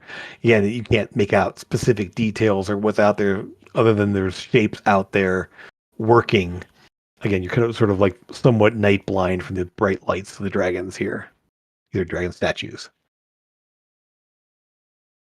So the only thing I can think of is maybe pass without trace and we'll sneak around the corner. You have it? Imbar can go invisible with its Mhm. stone. Hmm? Someone Just had get out passed that trace ahead. at one point. Was it Esk that had it? Maybe he- the druid? Here, Or Kira I had what it. is had Satara? it, but I had to switch it out for water breathing, Yeah. so I don't currently have it. Let me We We double just had check. a long rest. At a long rest, you can change it out. Yeah, and as part of the planning, you could just say, "Hey, you brought it back." The water breathing is not really necessary now. Okay, So yeah, I can do but that. okay, that's fine. Little Ocean's 11 moment as you kind of like, oh yeah, we had this all along. That kind of heist kind of thing. So you go ahead and pass without a trace, moving slowly, carefully, not going crazy into anything else. If you want to move about ahead there, Grimbar, you can. So you're glad to see you back. Hope things are going well at the party. There's 8 people there that I do not know, and they're loud. I'll stay on Okay, mute. I'm sorry. okay, not a problem. No, it's great. Um, in that case, Grim, you kind of scout out ahead there, being invisible, moving around the side there. Do you want to hold the hammer at least temporarily? Sure, if they'll let me. Yeah, I mean, effectively, you can anyone can hold on to it. You don't need to tune to it to just carry it. Um, Will it turn uh, into a light hammer for me? if you attune to it and want to resize it during a long rest, you definitely can. No, Okay. that's fine. I'll carry it as a big thing. So you carry it along with you there. I mean, it's big, but you can kind of hold it in close to you there. As if you're invisible, only you see this there. The light does get stronger as you move around to the side there, and using that sort of a guide, almost like a compass, where the brightness is strongest. You will reach out and be able to see behind the mausoleum, sort of at the base of this rise that it's on, almost at the base of the wall there. There's almost an irregular pattern in the stone that, as you get close enough with the hammer, it sort of just faintly shows a line that you can just barely see when you're right up next to it there, where an irregular door might be. Um, you don't see a way to open it specifically, but there's definitely a faint line of the stone there. It's illuminated and just barely enough so you can see it. Well, I'll let them know. I'll go back and let them know that there might be the need of that key. Well, it's a good thing I have it then, huh? Mhm. Let's go Key put is it in. So you all move around on the side. Again, moving quietly and carefully. Watching our backs, No watching need all to around. roll. Yeah, everything else seems to be occupied. They're not specifically like seem to be seemingly concerned about what might be coming and going at this point here. Um, but as you work inside there, the key you take it out there doesn't do anything with the wall. There's no place to put it. Touching it to the wall, nothing seems to happen. Grim, what are you Sure. talking about, dude? Like, I'll push on the wall, see if it just if it's like a pressure plate. Nope, doesn't really give. It seems like firm stone. What's that? Do we have the hammer? Yeah, yeah. the hammer, it does, and you can, well, Grim's invisible currently, but it will tell you that it does glow stronger, um, close to this space here, and you can just barely, and you can all see this now. There's a faint illuminated line. It's sort of a jagged line around, showing the outline of a door, of an irregular looking doorway of some kind. Well, you But know yeah, Sora's way of fixing doors. It'll be loud though. what were you thinking, Satara? Door. I'm gonna put put the hammer against the door to see That if it'll open does it. it. As you touch the hammer to the wall there, it does, and it sort of like slides into place there and a little bit off to the left until there's an opening large enough. It's not a huge opening, but it's enough that you can all walk through it fairly easily. As the last of you enters, moving into a darkened corridor that kind of goes inside there, the hammer still glowing softly in your hands. The door grinds to a close behind you, and as it finally finishes glowing, the passageway before you lights up the same brilliant white glow as the hammer, as little tiny like stones along the wall illuminate at various intervals and light up the pathway ahead of you into a corridor that leads deeper into the earth. And with that, we're going to call it today, as you've put to rest the reanimated dragon and his crystal guard. Thanks for watching. Thanks for being here. Thanks for dealing with a brutal encounter. But hope you guys had fun. Hope you all had fun out there watching. If you're out there watching now in the future, we'll be back next week. We will, assuming everyone is going to be here. I know Satara is going to be out. So wish you the best of luck on your testing that day. Yeah. So everyone out there send good thoughts and lots of benefit to making sure that goes well. But thanks for being here. Thanks for watching. Thanks to all of you, of course. And thanks to all you out there. And thanks to you, Jim. No, Thank you. it's all Jim. See you again soon. Next time, drinks for us, and we'll have fun next time we see you. Take care, everyone.